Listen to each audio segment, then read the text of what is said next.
Tell me when I can go. Give me the high sign. You can go. All right. I'll call this regular board meeting of the West Basin Municipal Water District to order. And it's now 1 o'clock sharp. Let's start with the definition of a quorum. Would you call the roll, Mr. Manager? Thank you, President Deere. And we will start with you as the board president. Donald Deere. I'm here. Vice President Houston. Here. Treasurer Alvarez. Here. Secretary Gray. Here. Immediate past President Williams. Here. So we have a quorum, we have a full board, and ask our new general manager to lead us in the pledge of allegiance. Absolutely, I'd be honored to do so. All rise. Hand over heart. And we can now begin. I pledge allegiance to the flag of the United States of America and to the republic for which it stands, one nation, under God, indivisible, with liberty and justice for all.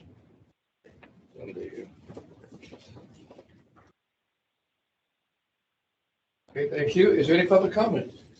Yes, we do have a public comment. Craig Cadwallader. Yes, Craig Cadwallader speaking on behalf of Surfrider South Bay, and good afternoon, board members and staff, and welcome, Greg. I have not had a chance to meet you. I hope we can meet soon. And I just wanted to bring up that in the Water Policy and Legislation Committee meeting on March 15th, the committee voted to move forward with a recommendation for West Basin to produce a letter of support for AB 1953, which is accessible water bottle refill station bill, and AB 2638, which is a school hydration station bill, which includes allowance of reusable water bottles.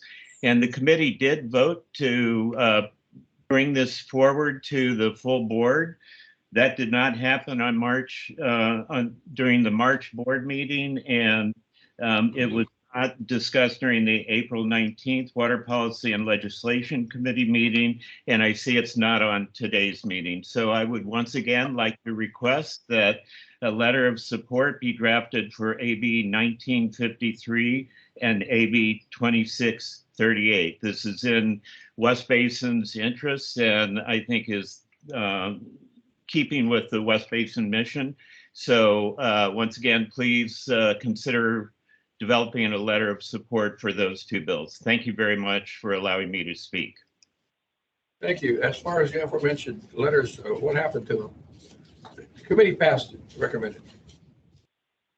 Okay, thank you for that question, President Deere. I will work with staff on following up on those two action items and bring those forward in the very next policy committee meeting. Thank you very much. Is there anyone else who wishes to speak under public comment? Do we have any additional interest in? Not for the chat, but you may want to ask if there's any members of the public would like to speak at this time that are on the call. Okay, if there are any members of the public who would like to speak at this time, please make yourselves known. Not. Okay, hearing no responses, I assume we have no additional public comments, President Deere. Thank you. We have next on the agenda presentations. Are there any presentations? We have no presentations for today's meeting.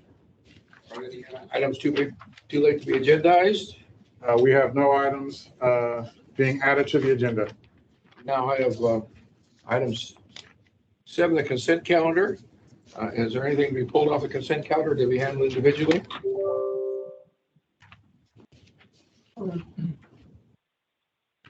President, Director Alvarez? I'm not going to pull it, but there's a couple of items that I want to just register a no vote on. Okay, you want to tell us what they are? Those would be items 7A, I'm sorry, 7B and 7C. And 7B and 7C, all right. Is there a motion to approve the consent calendar? So move. Is there a second? Second. I think we heard Director Gracious pretty loud. Okay, Greg got the second. And the motion is to approve the consent calendar in its entirety. And please call the roll on the motion. Okay, calling the roll on the motion, starting with the President Deere, Yes. Vice President Houston, Yes. Treasurer Alvarez, Yes, with the exception of 7B and 7C, where I'm voting no. okay, and Secretary Gray, Yes. and immediate past President Williams. Yes. All right, so that item is approved. We'll now go on to item 8. Action calendar, 8A. Okay, thank you, President Deere. Now, item 8A is the adoption of the standby charge resolution. This particular item was presented in our Finance and Administration Committee.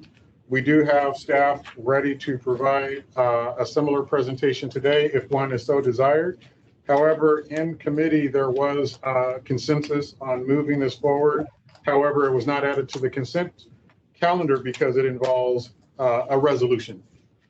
So in that context, it's your call, President Deere, as to whether you would like to have a presentation or if you would like to move for a vote. Well, we've had the presentation. Do any of my colleagues want a presentation? I would appreciate a presentation. All right, then go ahead and have it. Okay, so with that said, I am happy to have our staff, Manager of Finance, Mary Ann Rexroad, provide the presentation that was given in the Finance and Administration Committee. So Mary Ann, please. Good afternoon, Greg, President Deere, and members of the board.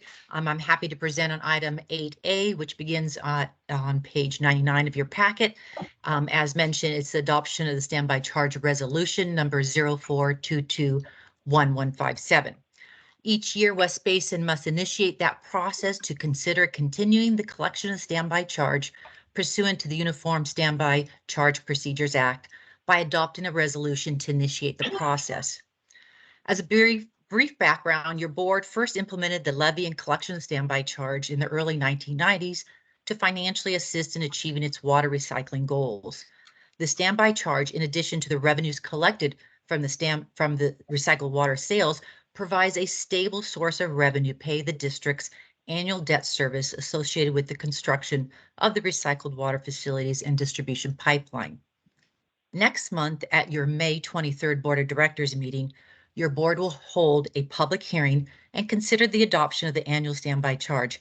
However, this month, staff is requesting approval to initiate the process to establish the standby charge. In addition to the resolution included in your packet on pages 103 through 105, staff has included the standby charge fiscal year 2022-23 engineers report, which begins on page 106 through 129 of the packet. The engineer's report describes the methodology and rationale followed in determining the degree of benefit provided from the recycled water program and its benefits to all the property owners within West Basin service area. And begin on page 130 is the notice of intent to file a negative declaration, which was published in the local papers for public comment, and to date, no public comments have been received. Although your board will not be adopting the proposed standby charge until May, I do want to note that the rates effective for fiscal year 22-23 will be lower than what was collected historically, and also from what was shared at last week's F&A meeting.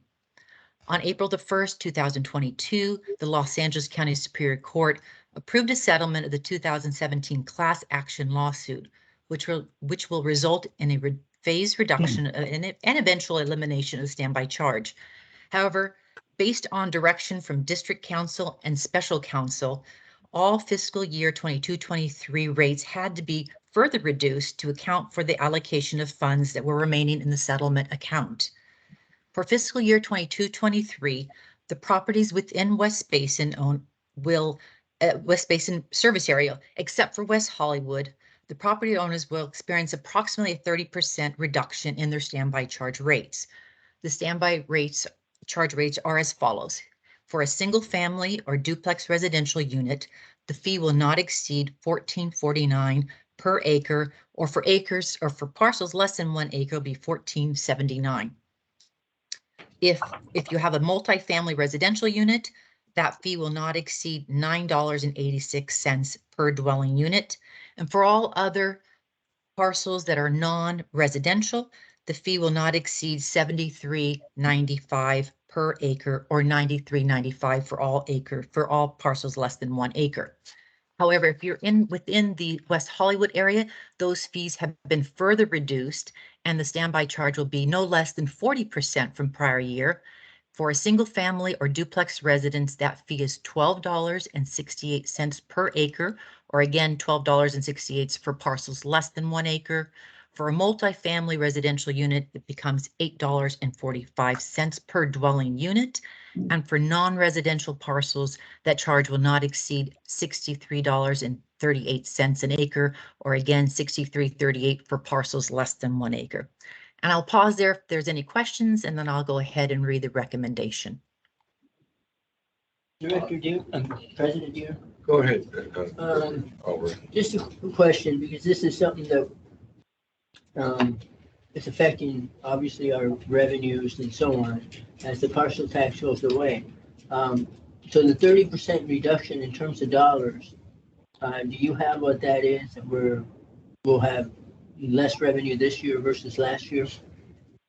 Correct. So the total collection is estimated at 6.2 million versus what we've been collecting historically, which is between 9 and 10 million. Okay, thank you. Williams? Yeah, just a quick question concerning the cost to the average residential development. That's less, I guess, less than an acre. What would that cost be now? Like it was $24. What will it be now? So if you live within West Basin service area and in the West Hollywood area, that parcel would be charged $12.68. If you live outside of the West Hollywood area, that charge will be now $14.79. Thank you. Welcome. Yeah, thank you very much. May I go ahead and read the recommendation? Please do. Yes. Thank you. Okay, that the board approve, adopt, and authorize the president to sign resolution number 04221157, a resolution of the Board of Directors of West Basin Municipal Water District initiating proceedings for the establishment of the water availability or standby charge for the fiscal year commencing July 1st, 2022. Is there a motion? So move. Director Williams motion moves. Is there a second? I'll second. Director Hughes seconds. Any further discussion? I would like to perhaps ask that our district council provide some additional context for this resolution, if we may. Sure, it's just as to those subsequent reductions, you may recall part of the settlement arrangement was that $1 million had to be set aside for former payors of the standby charge. And so in the class action structure, that money was put aside to cover that and some publication costs.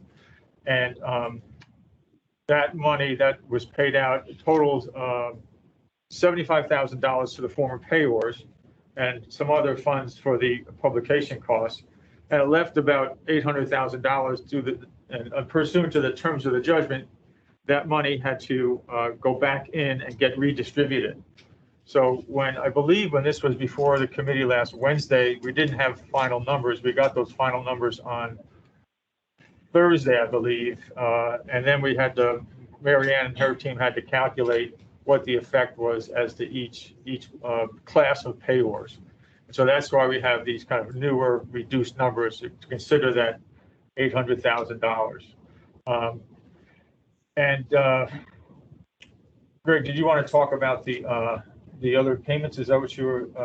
No, I will reserve those for my remarks later in the agenda. But I just wanted to explain that discrepancy between the Wednesday numbers and today's numbers. It's a slight reduction on each of those payor numbers. Any other questions or comments? Okay, let's proceed. We have a motion, right? Yes. And call roll motion. Okay, and we'll start with President Deere, Yes. Vice President Houston, Yes. Treasurer Alvarez, Yes. Secretary Gray, yes, and immediate past President Williams. Yes. The motion passes 5-0. So that takes care of item 8A. Item 8B. Yes, so we have a resolution concerning the proposal to join an organization called CLASS, which will allow us to participate in a local organization and help diversify our investments.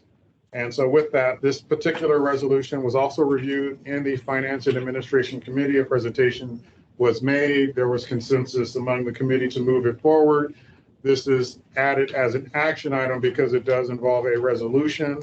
So if it pleases the president to have a second hearing of the presentation, we can certainly provide that presentation.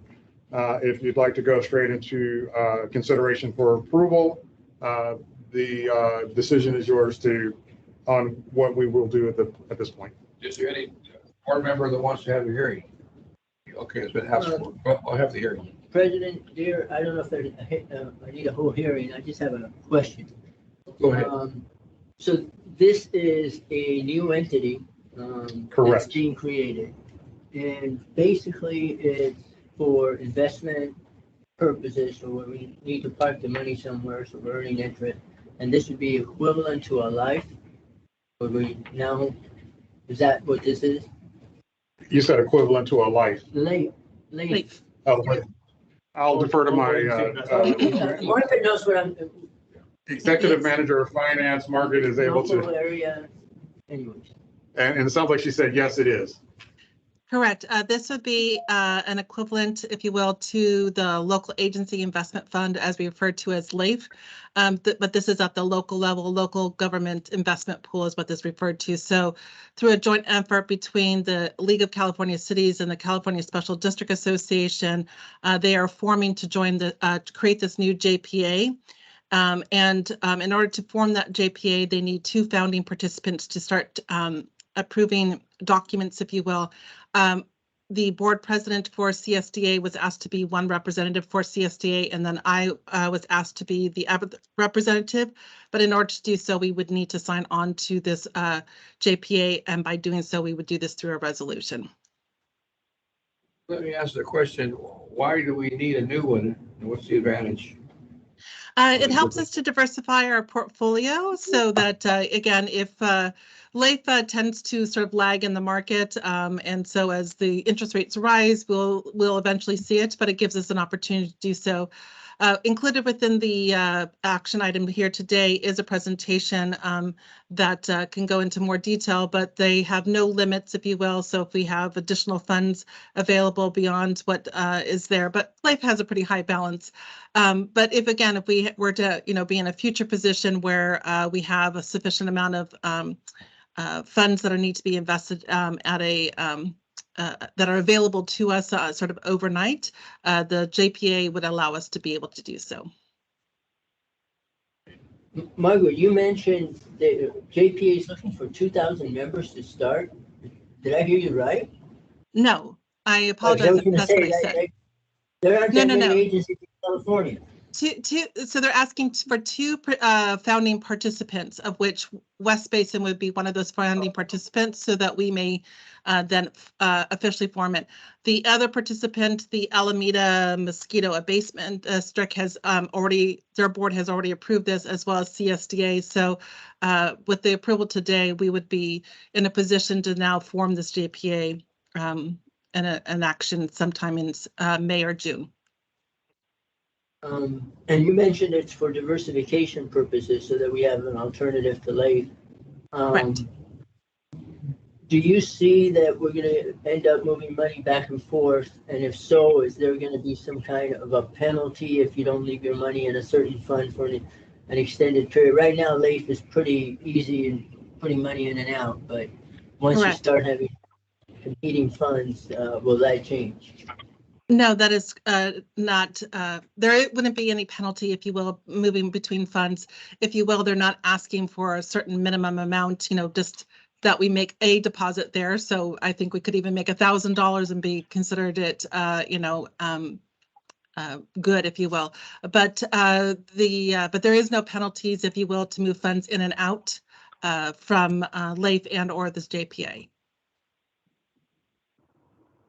Okay, because in general, LAIF is a pretty safe investment fund. It doesn't yield the highest rates, but I think that everybody is really comfortable that the investments there are going to be there and not experience some things that have been experienced by other agencies many years ago now, but loss of investment funds. Right. So we just caution us when we do that, but interesting alternative. Of course. Okay, that's questions. Somebody else trying to talk? It may be background noise, but I'll take an opportunity to add my own comment, as I did in the Finance and Administration Committee, to point out that it's great to see the district being recognized and recruited to participate in the JPA. And in fact, our Executive Manager of Finance, Margaret Mosier, being asked to be a trustee on the JPA. So I think that that's fantastic. All right, should we read, have we read the motion? Yes. Did we read that? I don't think we have read the motion. Before we do that, Director Williams, you. I wanted to hear the reading of the motion. All right, let's do that. Okay, so Margaret, if you don't mind, if you could read the motion. Will do. The recommendation is that the board approve, adopt, and authorize the president to sign resolution 04-221158, resolution authorizing West Basin Municipal Water District to enter into the joint exercise of powers agreement relating to the California class and to invest in shares of the California class and related matters. Do we have a motion? With that, I'll move. All right, Director Williams moves. There a second? I'll second. Director Alvarez seconds. Any further discussion? Please call the roll. Okay, we'll start with President Deere, Yes. Vice President Houston, Yes. Treasurer Alvarez, Yes. Secretary Gray, yes, and immediate past President Williams. Yes. The motion passes. Thank you very much. Now go to item 8C. Yes, and President Deere, this is a resolution which would reauthorize the Brown Act provisions to continue conducting virtual meetings. And we have our Manager of Administration and Board Secretary, Julie Frazier Matthews, who can provide a presentation if that would be your pleasure. Go ahead, Julie. Oh. Okay, but our district council is prepared to speak to this item. Sure. As you may recall, the Brown Act under section 54953, before the pandemic, it required that if we're going to have a telephonic meeting, there were some certain restrictions or requirements that be met. They include roll call votes. They include that if someone is going to be at a remote location, that location has to be open and available to the public, and the agenda has to be posted at that location. One example would be if a director is not present, is in a hotel room, for example, or a hotel lobby, that director could participate from that location as long as it was noticed properly. Also, a quorum could not meet outside on a remote meeting. Post-pandemic, the governor came up with an executive order that suspended and relaxed all those rules, and that's the way that we went through with these meetings, with people calling in, having the telephonic meetings. That executive order expired in September 2021, and the legislature came up with Assembly Bill 361, which amended those sections of the Brown Act that govern telephonic meetings. And it allows for the telephonic meetings that were taking place prior to the termination of the executive order. But there is a requirement that an agency that wants to avail itself of this opportunity to have these remote meetings, it must make findings in the form of a resolution on a monthly basis that the executive order is still in place and that state or local health officials are still recommending measures to promote social distancing.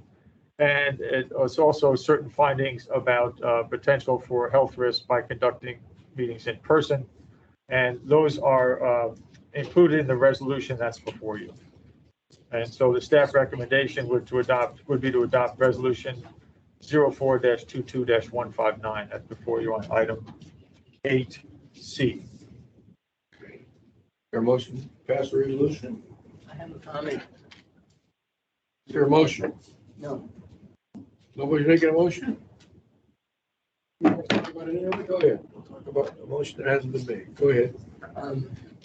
On this particular item, we've talked about it a little bit in the past. If we do not move forward with this today, then we're going to go to regular meetings.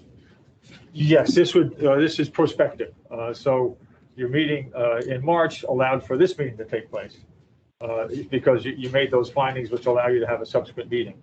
But if this resolution does not pass, then all your meetings will be back to regular Brown Act meetings where if someone's going to teleconference in, they have to post at their location and those original Brown Act requirements that we just discussed. Did anyone have a question or a comment? Go ahead, Bert. Well, I'll go and comment because I voted against it last month. I'm going to vote against it this month. The only change is that we would be transitioning back to the way we used to all do business, meaning if one of us is not physically available to be here, we could have it agendized where our location is, as you indicated, Steve. So there's nothing out of the ordinary of the way the world used to work. Yeah, it would be back to pre-pandemic. Right. But recall the issue you raised also was, could we have the public watch and stream in and participate? And none of this is clear in there, but in my view, that would be consistent with the Brown Act requirements. And because the public, it would be promoting public participation. I think the one thing we'd have to do is to continue to have roll call votes if we did that. So if someone is listening on the phone, they could hear the vote, which perhaps they're not viewing it or they're certainly not here. That would probably be, I think, a prudent way to run the meetings moving forward, is to have a roll call vote. Great. And then real quick, I think we clarified this last month too, that our own procedures going forward were to still broadcast our meetings and have the public participate, even if this, resolution did not pass. That's my understanding. Yes, and we'd be in the pre-pandemic. So whoever, if there was a director who's remote, that director has to follow the the original Brown Act requirements with the notice available to the public, et cetera. Okay. So all that being said, all 4 cities I represent at West Basin are all back in person meetings. The Board of Supervisors is back in person meetings. And so I think that, we need to transition back to the board members need to be here. And obviously, if we cannot be here, we can work with staff to agendize properly of a different location. We'll call them just like in the old days. So I won't support this motion today. This is not even a motion yet, but I will not support this recommendation today. Mr. Chair, Mr. President. Director Gray, go ahead, Director Gray. Thank you. I do support the motion. I think that we should continue functioning the way we have until such time that I think it's more definitive that we are out of the pandemic. I think we have been functioning well. I have not heard any complaints from my constituents regarding the Zoom meetings or whether or not we're in person or Zooming. We're still conducting the business of the district. So I am supporting the motion. So thank you very much. You're welcome. Is there a motion, by the way? Question. Is Director Williams, go ahead. To Director Gray, is that a motion? Yes, that's the motion. Yes, I make the motion. Yes. Thank you. Okay. Very good. I should second the motion. All right. Made by Director Gray, second by Director Williams. Any further discussion? Please call a roll on the have we read the resolution? Yeah. I don't believe we have. We haven't read it. Resolution, I thought that was a Well, motion. yeah, the resolution is, it's in the packet, it's before you, and it bears resolution It's a recommend. Resolution number 422-1159. Would you like us to read it for the record? You can read it for the record. Please read it for the record. The entire resolution? No, No, it's just title. the recommendation. Oh, I'm sorry, the title. Recommendation. Yeah. Gotcha, okay. That the board adopt resolution number 04-22-1159, a resolution of the Board of Directors of West Basin Municipal Water District proclaiming a local emergency persists, re-ratifying the proclamation of a state of emergency by Governor Newsom, and reauthorizing remote teleconference meetings of the board for the next meeting. Okay, that's the resolution. Has been moved and seconded. Please call the roll. We will start with President Deere, Yes? Vice President Houston, No. Treasurer Alvarez, No. Secretary Gray, Yes. and immediate past President Williams. Yes. So the resolution passes by a vote of 3-2. 3 yes, 2 no. Thank you very much. We're now on item D, amendments for supply and delivery of bulk chemicals. Okay, thank you, President Deere. We have this particular item, which was heard, I believe, in the Engineering and Operations Committee and was moved on consent. However, we did have an adjustment that was requested since the E&O Committee hearing of this item. And so therefore, we have placed it on the action item calendar rather than on the consent calendar. So having said that, we have our operations engineer, Susanna Lee, who can provide a briefing on this item, including the change that was made to this proposal since the E&O committee meeting. Greg, I'll let you know Susanna had an emergency arise with one of her children, so I will be reading it today, and I apologize I didn't have time to update you guys. Okay, so we have Uzi Daniel, our operations manager, who can provide a report on this item if it pleases the board. Good. All right, thank you. Good afternoon, directors. Yes, as Greg had mentioned, this item came before the committee on the 13th, in which we were amending our chemical agreements to go to December 15th, from July 1 to December 15th. The reason for December 15th was to not change chemical vendors after we go out to bid close to a holiday. And the reason for these kind of brief extension is because of the crisis and supply chain issues that are going on with all of our chemical vendors, unfortunately. Since the time of that committee meeting, we have been contacted by 2 other vendors, one of which that was on this list, and when they put their bid out, they had requested that we could make the change nearly immediately. They said, honoring our contract, but at a loss for a couple of months now, and that is Miles Chemical. And then JCI also issued us a letter requesting amendment. They received a force majeure from Poland, who produces chloralkali, which is key in producing bleach, so they have the chloride. It's actually quite fascinating when you look into how dependent we are on a very few chemicals here. And so they are requesting that. There are actually now only 2 manufacturers in the entire United States who produce the chloralkali that's important for our chlorine production, which, as we all know, is what makes the difference with public health and drinking water and all of ours. The chlorine, we are required, obviously, for compliance reasons, all these for treatment and compliance reasons.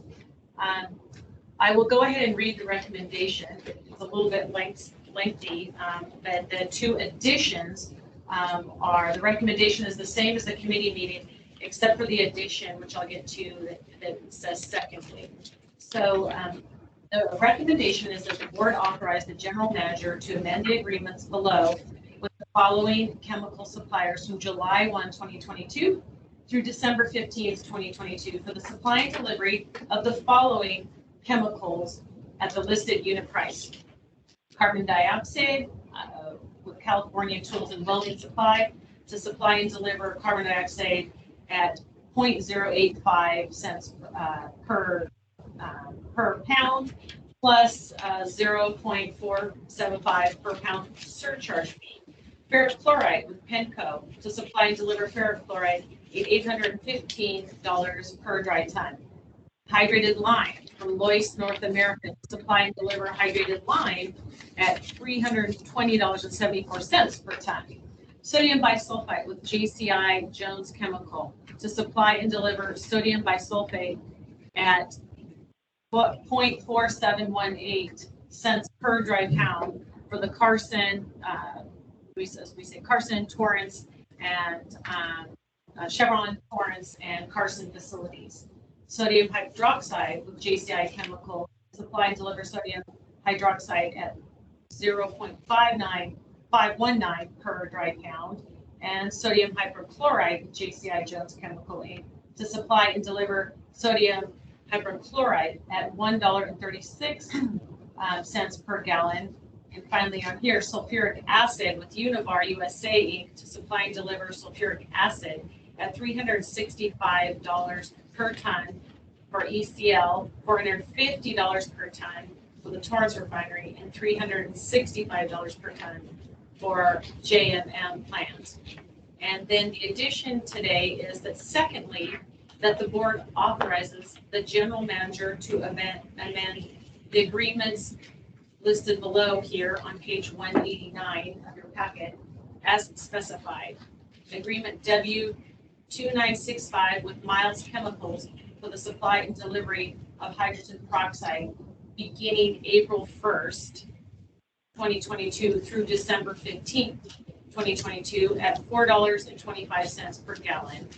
And contract W2968 with Jones Chemical Inc. or JCI for supply and delivery of sodium hypochlorite from May 16, 2022 through July 1, 2022 at a cost of $1.2752 per gallon.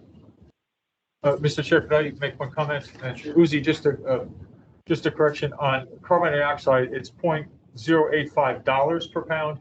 Oh, sorry. Yeah, and the same correction would be at sodium bisulfite is $0.4718 per dry pound. Sodium hydroxide $0.519 per dry pound. Thank you. And I think that's it. Thanks. Yeah, it's a little confusing. Thank you very much. And it is, I'm happy to answer any questions because there's a lot of numbers in there and amendments to various contracts, current and future. On item G, the sulfuric acid, why is there a higher cost to go to Torrance than this to El Segundo or Person? Yes, similar to our mini bulk contracts, there is a different price based on the type of truck they need to use. Even because it's also compound, how they have to maneuver, they kind of evaluate what it is to get sulfuric acid there. So they add a little more of the environmental health and safety that in addition to having to be very exact with the vehicle that gets them there. Thank you.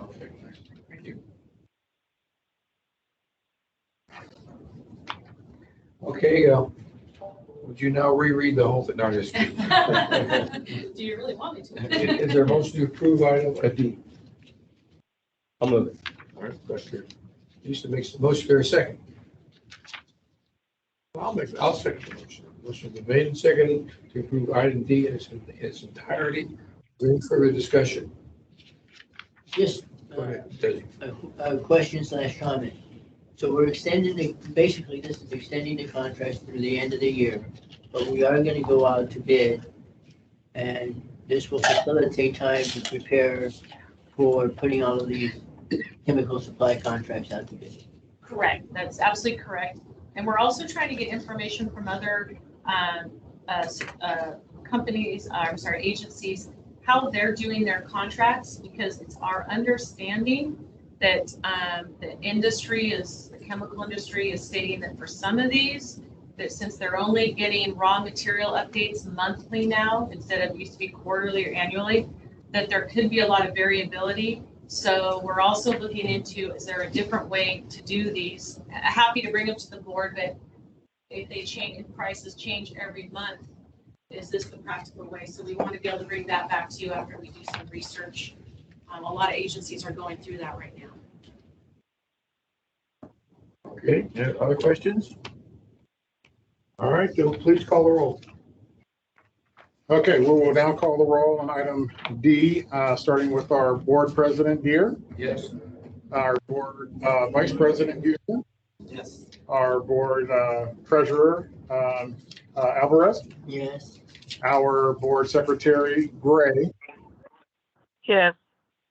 and our immediate past president, Williams. Yes. And the motion passes 5-0. Thank you. We're now on item 9A. Okay, so that takes us to, I'm sorry, we still have 80. 8E. I'm sorry, I skipped 8E. I'm sorry, my mistake. Okay, so that brings us to our facility use fee schedule regarding the use of our facilities at Etsy Little for community groups and others. And so we have a staff presentation that's ready to go. Daryl Ramos Young, Public Information Specialist, 3. Thank you, Greg. And good afternoon, President Deere and members of the board. Hope you're doing well. At last month's Public Information and Education Committee meeting, staff received from the committee preliminary approval to allow free facility use of West Basin meeting rooms for non-West Basin related functions during regular business hours, provided the facility use applicant secure the required special event insurance certificate as described in the West Basin Administrative Code for property use. For non-West Basin related functions conducted after business hours and on weekends, an insurance certificate plus facility use fees would be charged when appropriate to compensate for hourly staff overtime for serving as facility contact and host, for AV tech support, and for security guard and janitorial service fees beyond their company's standard contract agreements. The proposed facility use fee schedule is presented a second time today for formal board approval as required by the West Basin Administrative Code. The fee schedule is detailed on packet page 195 for your consideration. The staff recommendation is that the West Basin Board of Directors approve the facility use fee schedule as presented to provide sound financial and resource management for the district. The West Basin staff is also seeking further clarification regarding the facility use fee schedule. Staff would like to confirm that the board is approving the facility use fee schedule for both the Donald L. Deere building and the Edward C. Little water recycling facility, or that the board is approving the facility use fee schedule for the Donald L. Deere building only. This request for clarification has arisen as a result of the Sister Water Agency Facility Use Survey, which was conducted last month and provided as Attachment C, packet page 204. Of note is that of the responding 10 water agencies, none provided non-agency facility use within their water treatment facilities due to the potential increase in liability and security risks. Per the American Water Infrastructure Act, water treatment facilities are required to complete a risk and resiliency plan that includes a thorough review, evaluation, and analysis of the environmental health, safety, and security of the site. In such locations, water production security and worker safety are of prime importance. Standard practice and state regulations mandate staff training and security clearance be stringent, and that non-agency related functions held in such industrial settings conflicts with working operations and is deemed a security and liability risk. In the survey, only 3 agencies allowed facility use of either their administrative building, which has security guard services, or in gathering spaces specifically designed for public access and are located separately away from their secured administrative building. Now, the renovation of the Edward C. Little water recycling facility has been beneficial and the conference rooms will be used immensely for West Basin business-related meetings, events, and tour orientations during business hours, after business hours, and on weekends. However, all these functions will be coordinated and hosted by a West Basin staff member who is thoroughly trained in the environmental health, safety, and security operations for this industrial site. However, at the water recycling facility during regular business hours, when there is no West Basin business being conducted, no West Basin staff is present. The only personnel on site are Veolia staff whose primary responsibility is producing recycled water. After business hours and on weekends, there is a skeleton crew of 4 Veolia operators on site and no other support staff. No West Basin hourly staff nor security guard personnel are regularly stationed at the Eversley Little Water Recycling Facility, nor are they trained on the safety or security issues of this industrial setting. If the board wishes to extend water recycling facility use for non-agency related functions, staff will be required to explore options for either staff training or recruiting exempt staff to host non-agency meetings, determine if there is a budget for security guard services, evaluate and implement additional security site procedures, or implement support for non-agency functions in a phased-in approach as these systems get put into place. For these reasons, West Basin staff is seeking further clarification regarding the presented facility use fee schedule. If, in fact, the board does approve the facility use fee schedule today, staff simply would like to further clarify that the board is approving this facility use schedule for both the Donald L. Deere building and Eversley Little Water Recycling Facility, or that the board is approving this facility use fee schedule for the Donald L. Deere building only. With that, I'd be happy to answer any questions that you might have. Thank you. Any questions? Go ahead. What do we do now? What is the current policy? The current policy is determining facility use by applicants on an as-needed basis. There is no current fee structure that is in place for non-agency meetings. And that policy's been in place for how long? Again, there is the policy that is in place is in the administrative code under property use.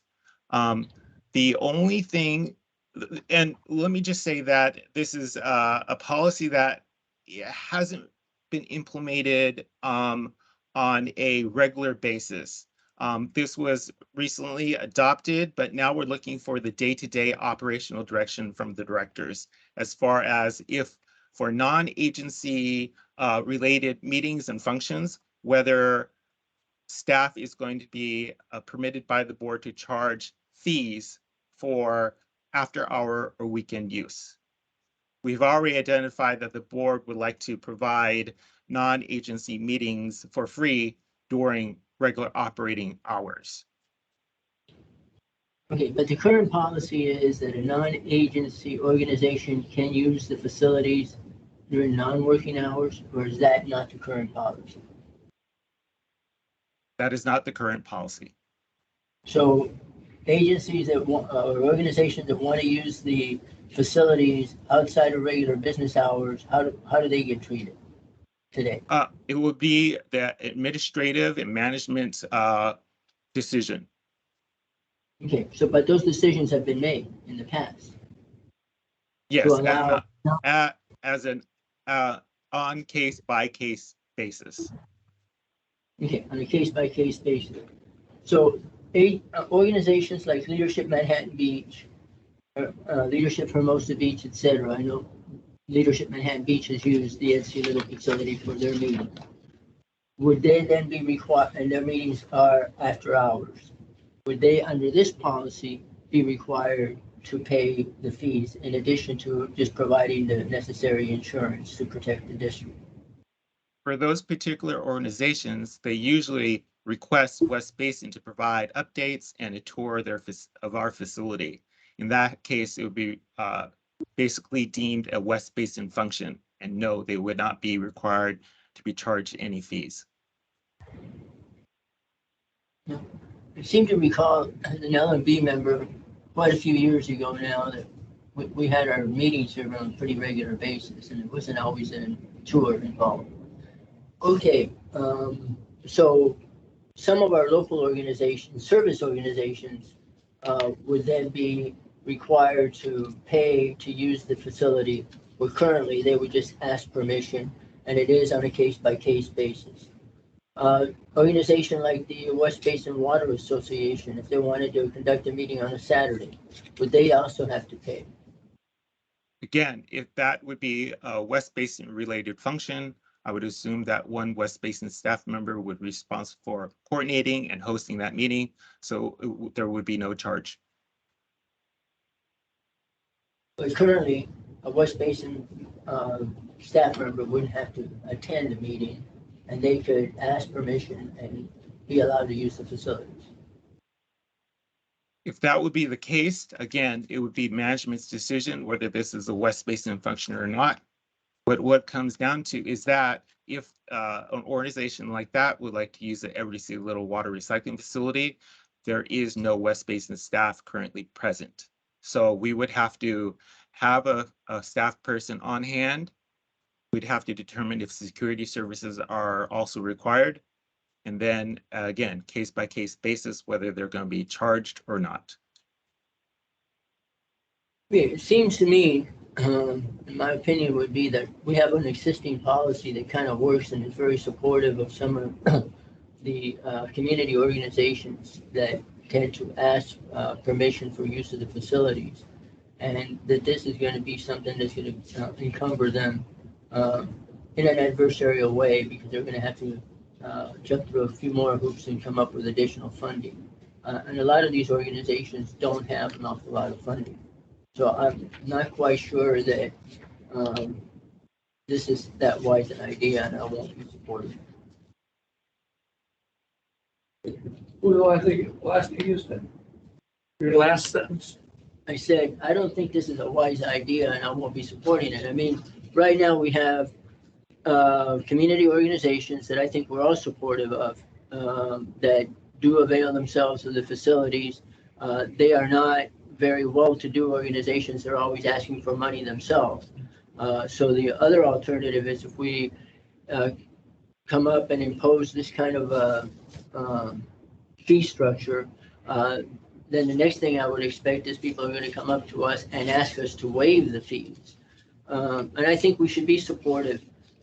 I think this is a solution in search of a problem. I don't see the problem. I think that the request for use of the facilities has been primarily administered, from what I've seen and understand, fairly well, and that we are very supportive of our community organizations, and we have an awful lot of money. So I don't want to be here then having to consider requests to waive fees all the time. I see your point. Thank you. Other comments? If I could just add, an example situation is that we currently have a request from the Lions Club to use our boardroom on the weekend. So in order to make that possible, we do have to entice an hourly staff member to be on hand at the building, to open up the building, and we have to determine whether there are security services that are going to be required also. So if the board desires to go ahead and absorb the financial needs as compensation to support the community, that is one direction, or whether the board would like to make sure that community organizations who are using the buildings are compensating the agency back for incurred expenses, because there are going to be janitorial fees that are going to be required, potential security guard services fees that are going to be required, additional to overtime pay for the hourly staff that have to be on site to be on hand to serve as the agency host and emergency contact. Director. Director Houston? Okay, so I just have to admit personally at this point, I'm flustered because this has taken so long for us to get to this point. And now we got a new thing thrown at us that apparently we're looking at the Donald L. Deere building separate than the plant, which I thought was always the case to look at both. That's everything I had understood along the way. That was what we were talking about. And I literally was writing in my notes that I have a feeling if we institute this, what we're going to get is, yes, a lot of people come asking us to waive the fees. And I probably don't have a problem with waiving the fees, but I just think this has been, I don't even understand. It's turned into the most complicated issue in the world to try and allow organizations to potentially use a couple spots on our facilities. And then the other thing in here, and I guess WRD still does not have a plan in place to host things at the ARC, although I think I've heard things have been hosted at the ARC. I guess that's the only thing comparable I understand that we'd be talking about with our other facilities. So if I can right add, now, well, hold on, Daryl. Let me finish. I don't know what to do at this moment.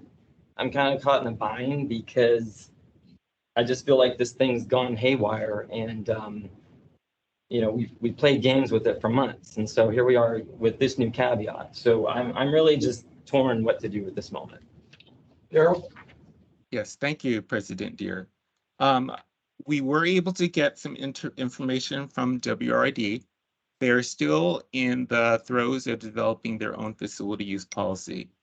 At this point in time, they are very similar to West Basin in allowing organizations, governmental agencies, water-related agencies to use their facilities. They're not currently allowing, or what's currently developing is they're not allowing the general public and individuals to use their ARC facilities. They are requiring a deposit of $325 to reserve any rooms.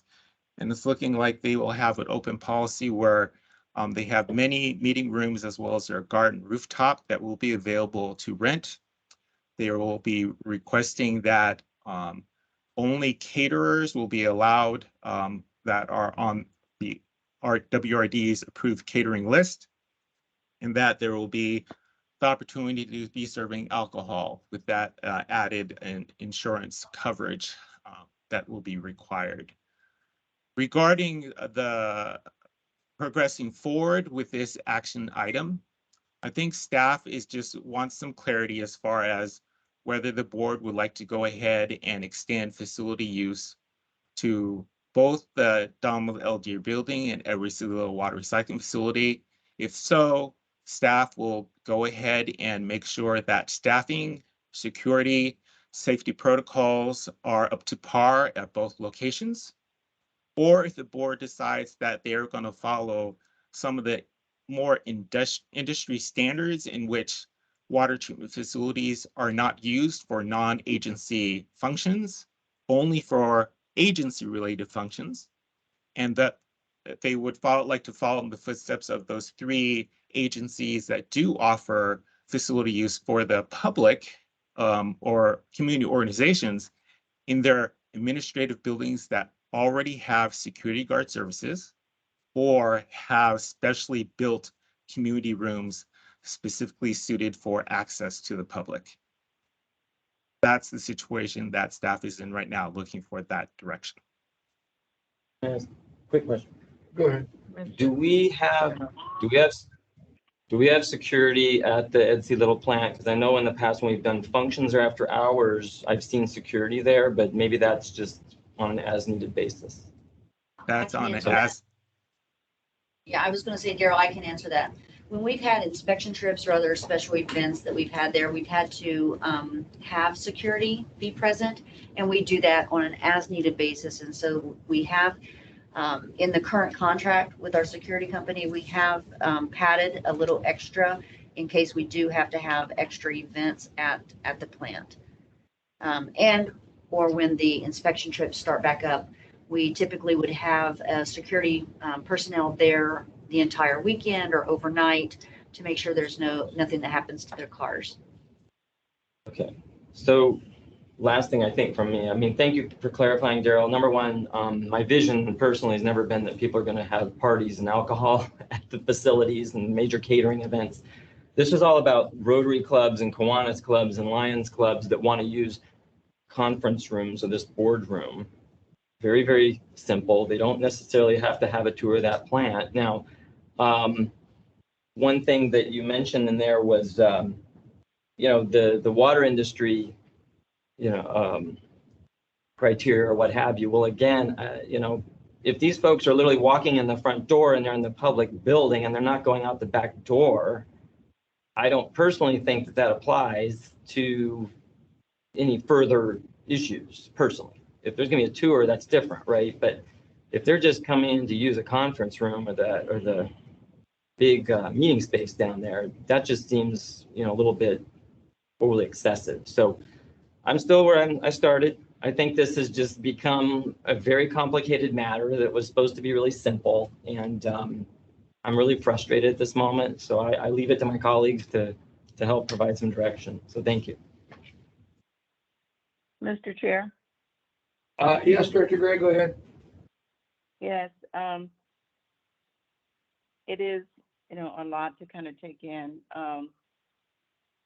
My questions, and maybe you've already answered it, but they're kind of very simple questions. Director Alvarez asked about the current policy, and can you just be very simple about the current policy? Do we now allow, who do we allow to have meetings at the Etsy Little Plant? Who do we allow to meet there? We were go ahead and turn to packet page. I'm looking it up right now. I can't see that, Daryl, so just tell me. Are they Okay. non-governmental? Are they water agencies? Who do we allow to meet there?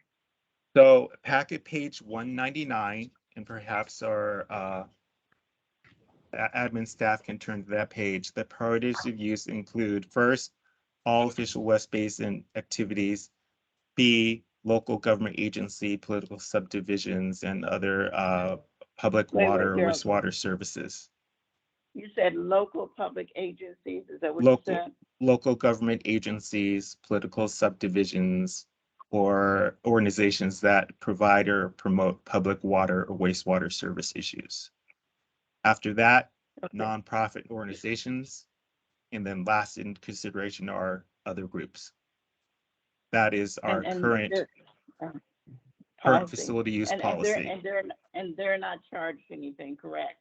They're not charged anything, correct? Correct, because the board has not adopted any fee schedule. I know, I'm just asking, the question. Yeah, So they're thank you. not charged, but you, okay, so they're not charged anything, and that's what we've been doing in the past. And we're not required to provide any kind of security for those folks to come. Is that during business hours that they all been meeting there? Part of this is to determine what the parameters are for these events. And currently, Yeah, but according Daryl, to this facility use. I'm only asking what has happened in the past, not what you're asking for direction. In the past, they've only met during business hours. Yes. Okay, that was the question. Okay. So during business hours. And that only has been at the Etsy Little Plant. None of those organizations have met at the Donald L. Deere building, correct? They have also met at the Donald L. Deere building. So we've had that available to the public also. Okay, so you're asking us whether or not we want to extend or open it up to other organizations and possibly charge them. Is that what you're saying? And that would include after hours, which may incur an expense, correct? The first request is determining whether the board would like to adopt a fee schedule for after hours and weekend non-agency related functions. And then to determine if that applies to both West Basin facilities or only to our administrative facility. And do you have a recommendation in terms of fee schedule in your packet? And I apologize, I'm not looking at it. You have Yes. a recommended fee schedule with expenses Yes, the fee schedule was presented at the Public Information and Education Committee last month. And if you would like, I can read it out loud so you can hear it. No, that's okay, Daryl. Thank you. And you've looked at other agencies, what they've done, and the only one I heard you mention was WRD, correct? Yes, and you'll remember, or at last month's Public Information and Education Committee meeting, I gave you the scenarios of what the Irvine Water District has undergone and experienced with their open policy with no fees charged. And They have no fees attached. no fees, but they I'm are sorry, encouraged, they are absorbing all the damages that have been rendered on their meeting facilities and furniture. Okay, okay, all right, thank you. Thank you. Desi? Well, my recollection when I was on Leadership Manhattan Beach many years ago, 2003, 2004, we met in the evenings and that was non-business hours. So I believe staff said that all of the meetings to date are during business hours. And my recollection of when I was active in L&B, we were meeting in the evenings. So there has been in the past times when community organizations have used the EDC Little facility after hours. And I don't believe that we were charged at that time. Again, I think that this is a solution looking for a problem. I think Director Houston's comments that this has become very convoluted are probably right on target. I think that it does not serve us well to establish a policy now that is going to be adversarial to a lot of community organizations that I think we support and support us, and will be hard pressed to come up with the money for this. And then again, I don't really want to sit here and have to consider waiving of fees on a repetitive basis because different organizations are going to make that request.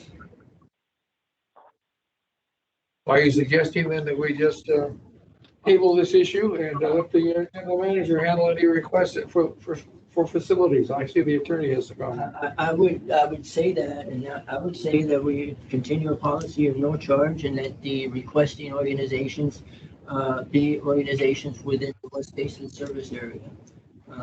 And otherwise continue pretty much in the way we conducted business. I'll make that a motion. Okay. This is the chair. Oh, okay. Gloria, are you seconding the motion? I was gonna make some comments, so yes, and I'll make comments, yeah. Before you comment, the attorney has asked to speak. Two questions, and one was prompted by Director Alvarez's motion, which I want to get clarity on. But I just did want to mention that our admin code governs this in general terms, and it talks about the fact that it'll be available and it sets up those priority of uses. But then it also has in here that it puts a lot of discretion in the general manager's seat in a way, but it does say that under 5-6.107 that hours of operation, this is in the when you can use it, are limited to district recognized work days subject to availability. And I think we need to tune that up a little bit, that language, and talk about, and if it's going to be, if it's the board's pleasure to have it after hours, let's state that so it's clear and we don't have this issue. But that was just my one comment, that if we're going to move forward, we might want to visit the admin code and clear this up in that aspect. And then Director Alvarez, Julie and I just want to make sure we capture what you said, which Director Deere made a motion. Was it that you want to continue current practices and pretty much no charge, that it be as you mentioned, that the general manager, and I have trust in our new general manager to make wise decisions, evaluating the organizations, and the organizations be community organizations that are within the West Basin service area. We're not, somebody coming from downtown LA is not what I consider a West Basin service area member or a community organization.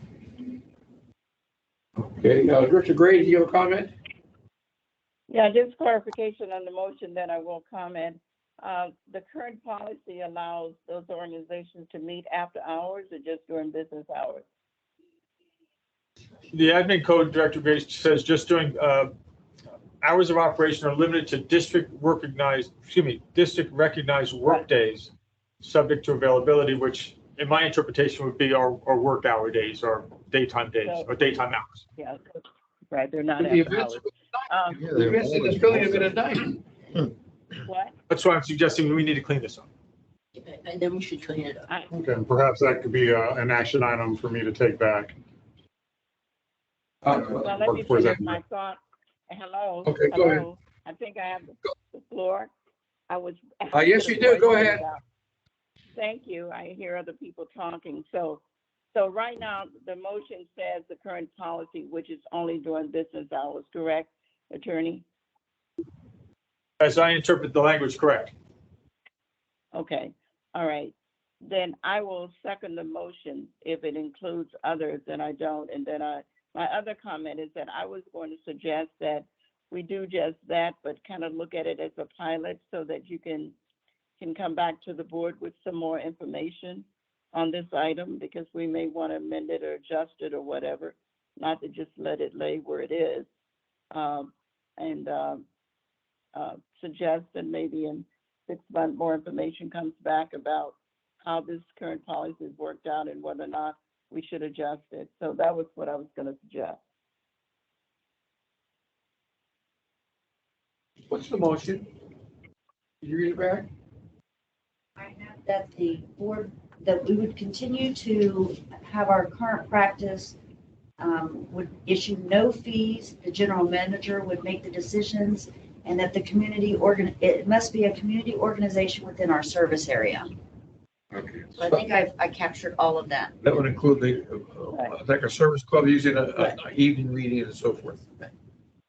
Okay. Gloria? Yeah, I'll second that motion. Okay. Your motion, right? Yes. Okay. We have, speaking on the motion, we'll have Director Houston. So I just want to clarify, so I support the motion, but I'm confused on the code that's kind of messing this up for us, which is the hours issue. So how do we fix that? Well, I would come back with Greg, come back with a proposed amendment at the next meeting to the administrative code that would clarify that after hours use of the facilities is permitted. Is permitted? Okay. With, just make a nice, clear declarative statement that it's permitted. So fix the admin code. Okay, very well. Yeah. Thank you. Mr. Chair, can I speak to that Yes. part? Go ahead, Director Gray. I'm concerned about after hours because there will be expenses incurred, and so I can speak to that proposal when it comes back, but that's different than during working hours. There are expenses that we incur anyway during business hours, but after hours, if it requires a security person, if it requires staff or whatever, so I can speak to that when that does come back. Thank you. You're welcome. Anyone else? All right, let's call a roll on the motion. Okay, we will start roll call with our President Deere, Yes. our Vice President Houston, Yes. our Treasurer Alvarez, Yes. our Secretary Gray, Yes. and our immediate past President Williams. Yes. Motion passes. I hope it's perfectly clear to everybody now what we've done. There's none. And I don't have my agenda page that covers where we are on the agenda, but I see the next item under material is 9A. Is that correct? That is correct, President Deere. And so this is our information calendar, which brings forward various presentations. In the case of A, which was our Public Information Committee, which that particular committee was not held in the month of April. And then also item B, also same thing from our Public Information Committee. And I believe item C and item D. So all 4 items relate to our Public Information Committee, which was not held in the month. So it's here today if the board would like to hear those presentations. What's the pleasure of the board? You want presentation on each of these or any specific ones? I'd like the presentation. You want them all, okay? Well, we'll start with 9A then, please. Okay, so with 9A, we'll have a presentation on our educational programs update. And we have Durrell Ramos Young, our public information specialist, who can give you that presentation. Please, Durrell. Thank you, Greg. We can go ahead and pull up the PowerPoint presentation. I'd appreciate it. Packet page. Thank you. Let's go ahead and advance the packet page 209. See if we go ahead and get to. So on packet page 209 shows an overview of the education programs included in my brief report today. On packet page 210, you can see that West Basin school tours have transitioned back into in-person field trips. Of the 94 field trips planned for this year, 64 sessions have been completed for the school year. Virtual sessions are still available for those schools requesting the video conference option, reflecting their school district COVID safety guidelines for field trips. On packet page 211, you can see some elementary school students touring the Title 22 water protection process. Secondary students follow the same treatment process, plus the advanced water treatment process for oil refinery, boiler feed, and barrier water products. After having their bagged lunches at the Little Water Recycling Facility, all students then head to the Roundhouse Aquarium located at the end of Manhattan Beach Pier for an hour-long program to learn about the fascinating marine animals whose habitat is protected by the diversion of up to 40 million gallons daily of treated wastewater to the water recycling facility. So as a side note, the Roundhouse Aquarium Education Program contract will expire in June, and an action item will be presented to the Public Information and Education Committee to consider their renewal of their contract next month. On packet page 212, you can see Water is Life Art Contest highlights, which resulted in the largest number of entries received to date. On packet page 213, you can see that the large entry of submissions were the result of increased program marketing efforts, including use of social media and paid advertisements. On packet page 214, you can see the large number of in-person and virtual classroom art lessons that were conducted, including partnerships with some community recreation programs. And on packet page 215, you can see the number of free classroom art kits that were distributed to interested Title I schools and the number of students served with those free art materials. On packet page 216 are the preliminary statistics for art submissions by director division. A final art contest report will be provided next month to the Public Information and Education Committee. And this is an old report in the sense that we were still counting submissions when we compiled this report. The actual count of submissions has been increased to 850 entries. On packet page 217, this details the remaining timeline for the student winners recognition, which will be a pre-recorded video presentation similar to last year due to all the shifting COVID safety regulations by school districts. Just be easier to do a video presentation again. A quick update regarding Solar Cup is on packet page 218, with both Lenox Academy and Peninsula High School teams having successfully submitted projects for the first two design challenges.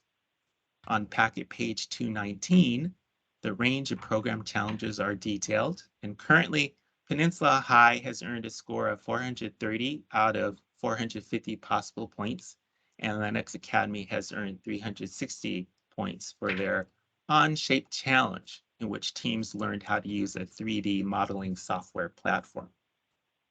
On packet page 220, one can see the water industry careers education programs continue on an ongoing basis, with the following 5 career-focused tours having taken place, both virtually and in person.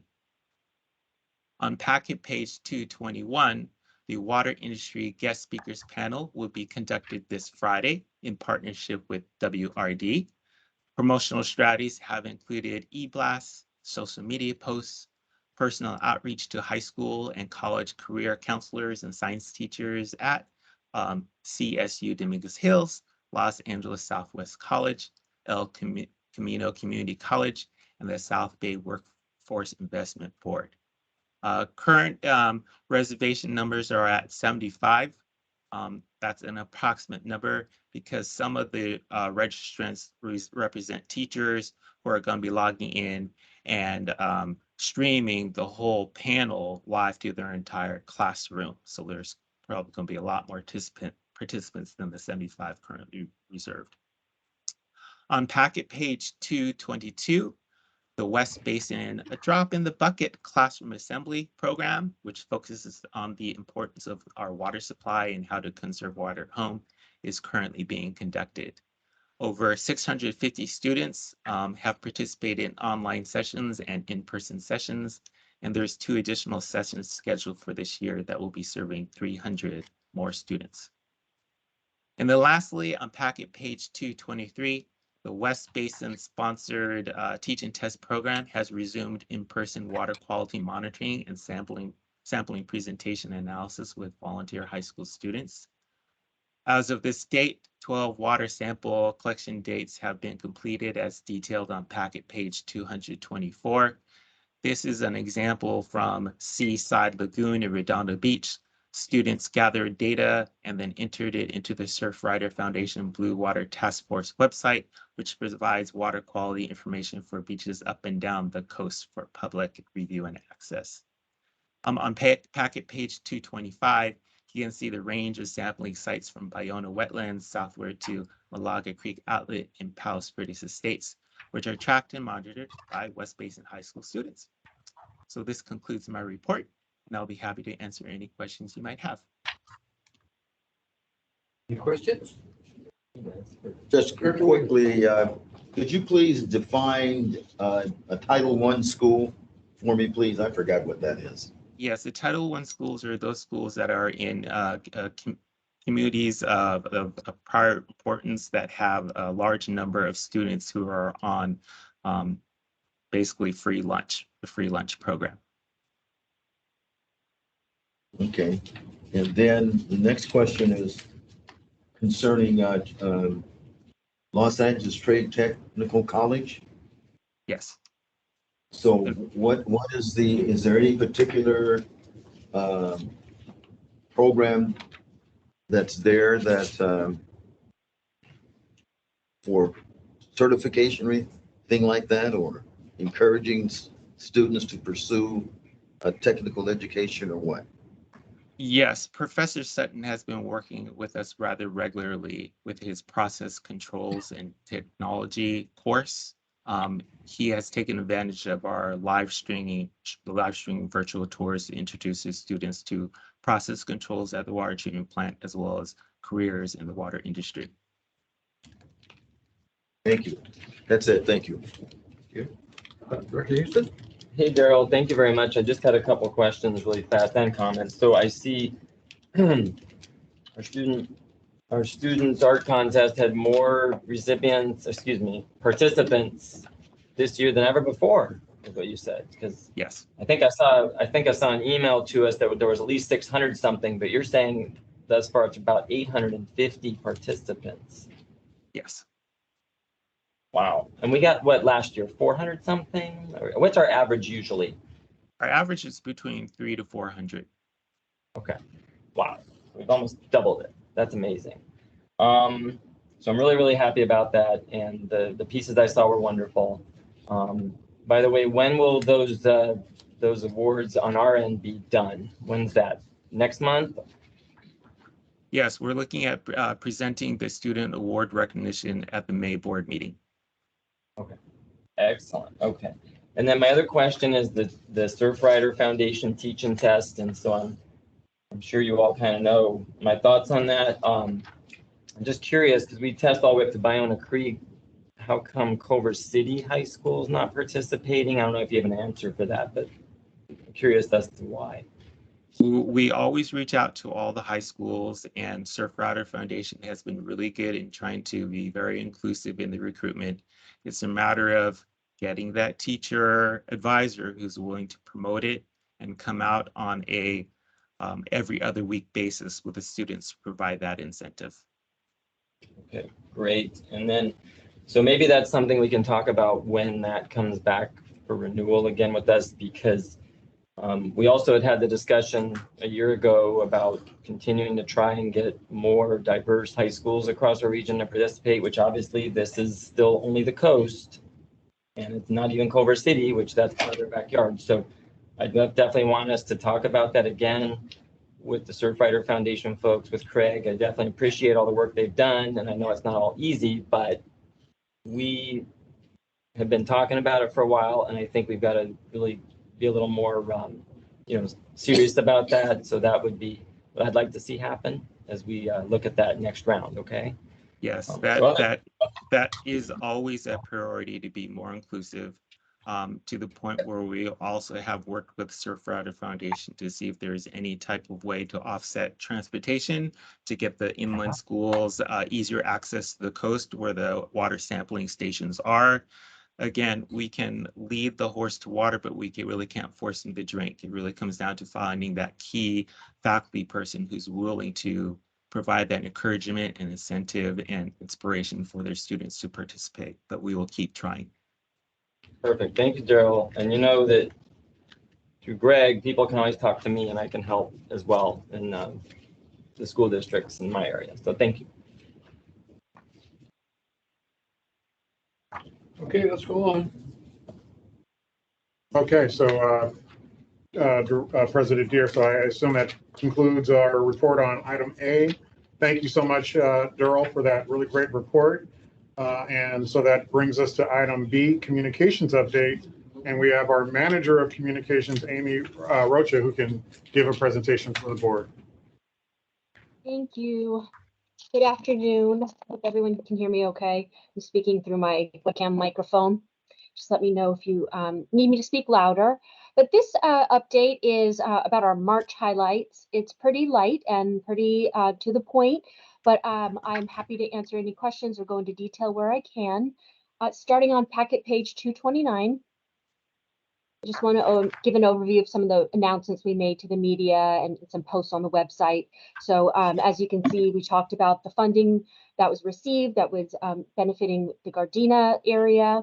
We talked about our new general manager, and we also did a highlight for Earth Month / our industries panel, which Daryl just covered. And then in addition, we made an announcement along with some select outreach to our cities about the rebate for grass replacement for our public agencies. And then moving along to the next packet page 230 and 231, you can see a snapshot of the media coverage that's also a part of attachment B for the actual articles. And it covers a range of some of the press releases we just mentioned, whether that was the funding, also the new general manager, as well as some of our Water is Life art contest and our Know Your H2O classes. So a lot of what we've been pushing in our promotional efforts. And then on packet page 232, you can just see a snapshot of some of the artwork from, I'm sorry, it looks a little pixelated there. I think it was before we got our actual files, but you can see what the spring campaign looks like. Supercalifragilistic is still the call to save water, save California. Our imagery includes the 75th anniversary.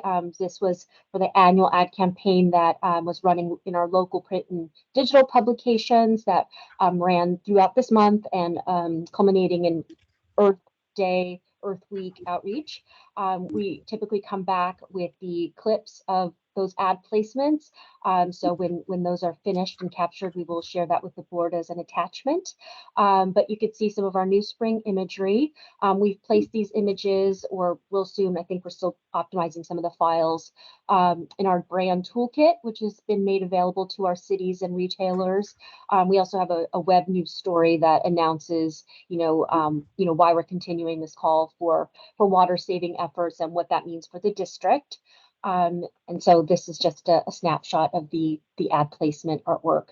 And depending on the sizing, it'll look, you can see these variations. And then finally, moving on to packet page 234.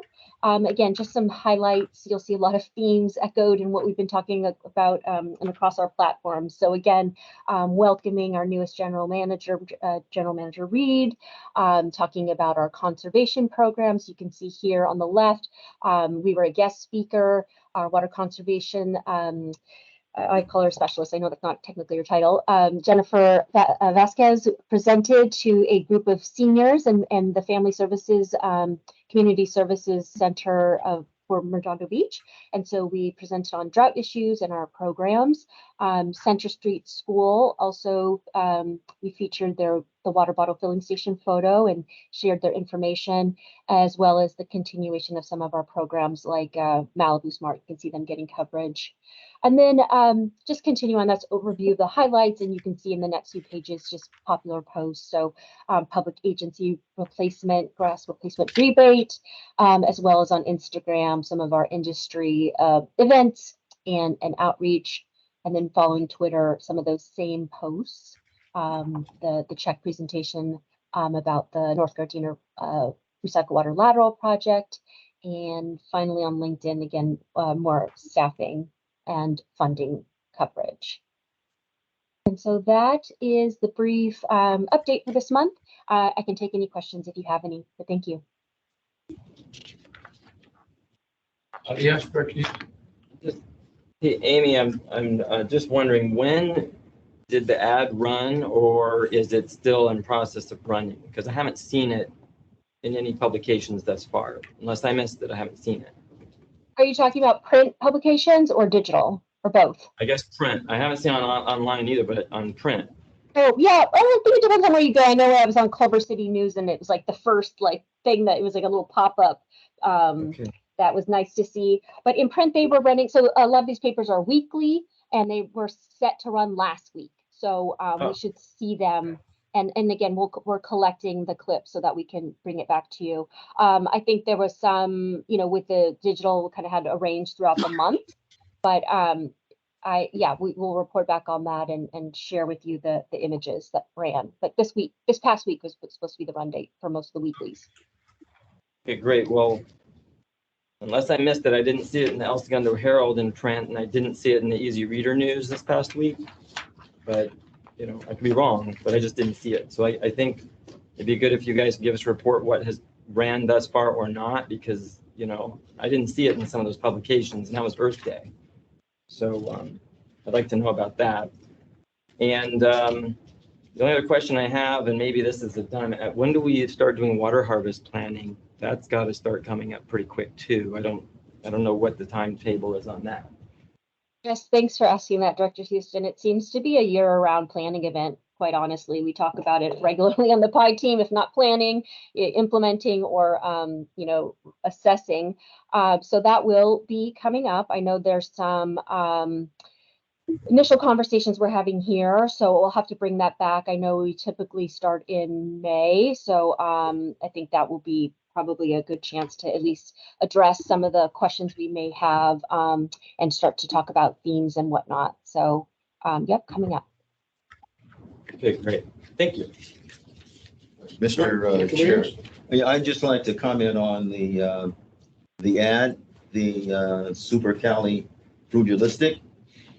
That ran about 5 days or more in the Daily Breeze. Did it? Yes. That's good. Just want to give a shout out to staff that you did your job there. So. Very good. Thanks. Thank you. Okay, well, thank you, Amy, for that great report. So that brings us to our conservation programs update report.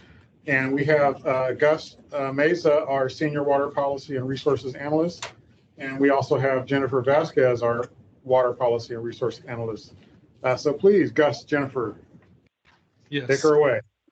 Thank you, Greg. Good afternoon, President Deere and members of the board. The conservation program update, the board memo, this update begins on board packet page 261.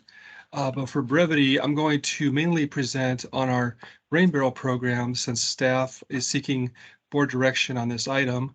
The PowerPoint presentation slides for the rain barrel program begin on packet page 276.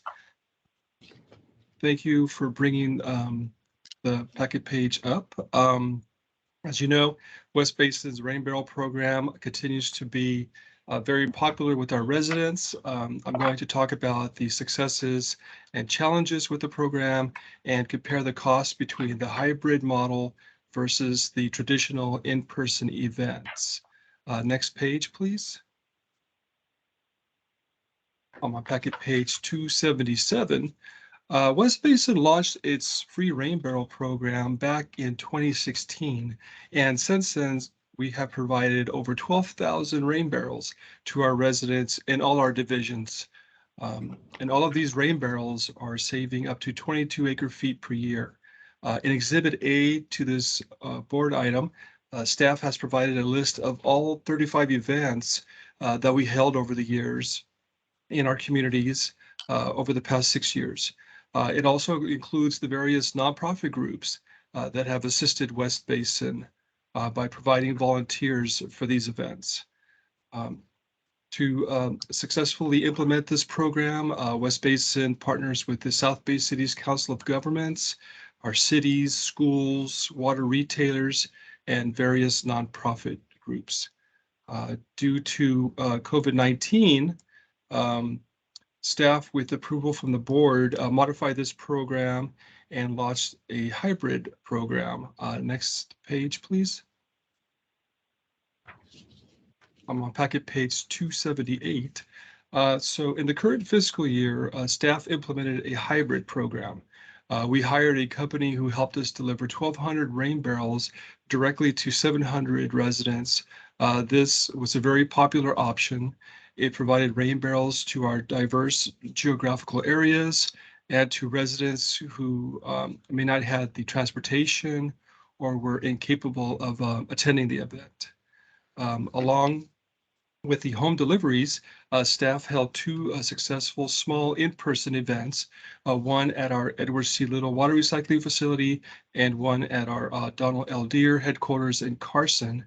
We had staff from the South Bay COG and West Basin volunteers work these events. We distributed the remaining 300 rain barrels at these events for a total of 1,500 rain barrels between the home deliveries and the two events. When our hybrid program ended this year, we started an interest list, and we currently have over 360 residents on that list who are still interested in receiving rain barrels. Next page, please. So I'm on packet page 279. So moving forward into this next fiscal year, staff is seeking direction from the board on whether to continue the hybrid model or to return to implementing the 5 in-person rain barrel distribution events. Staff has provided a timeline for both models as shown at in the Exhibit B to the board memo. Excuse me. Staff has also suggested some locations for future in-person events in Exhibit C. The next few slides will cover the costs for each model. Next page, please. I'm on packet page 280. Staff has budgeted funding in the current fiscal year that would cover the cost for either continuing the hybrid model, which consists of delivering the rain barrels to homes and implementing 2 small rain barrel events, or implementing the 5 traditional in-person events. For the 5 in-person events model, staff would provide 300 rain barrels per division for a total of 1,500 rain barrels. Staff would work closely, as always, with our Public Information Department, with the South Bay City Council of Governments, our local cities, schools, and nonprofit groups to implement the events. This model does take, as you know, more resources and time to implement due to the additional logistical coordination that's involved. Next page. Thank you. Shown on page 281 are the costs for conducting the hybrid model. There is a cost for hiring a company to deliver the rain barrels, but the marketing costs are much lower compared to the traditional events due to the popularity of the home delivery option. Here we show the costs for the rain barrels, delivery costs, marketing, labor to assist with unloading the rain barrels. And we also show the funding assistance that we receive from the Metropolitan Water District through our member agency allocation program. So the total cost to West Basin is $104,000 to conduct the hybrid model. Next slide, please. I'm on packet page 282. For the 5 traditional in-person events, we have removed the costs of the vendor shown here on this slide to deliver the rain barrels, but we have increased the marketing to $15,000. We typically need to conduct additional marketing for the traditional events since we are asking residents to drive to our events. So additional marketing is needed. We typically budget $3,000 per division for marketing for door hangers, postcards, ads, along with social media efforts. We have also included the contribution that we provide to the various volunteer groups that assist us with the events. They receive $10 per rain barrel for providing people to assist us at the rain barrel events. Next slide, please. This is my last slide. I'm on page 283. Staff is seeking direction from the board as to whether to continue with the hybrid model for this next fiscal year or return to the traditional in-person events. Staff will be implementing the tasks, schedule, RFP, to purchase the rain barrels over the next couple of months in preparation for this fall's program. And at this time, I can take your feedback. My first question is, what is your recommendation? Great question, President Deere. I know that at the last several committee meetings, our public information and committee meetings, there has been consensus, some consensus, I should say, from our board of directors to return back to the traditional events. So I will go with you, the board's consensus and input on this matter. And what do we have budgeted for this? If we go back to page, It's like 174. 280, packet page 280. We have $160,000 budgeted for this program.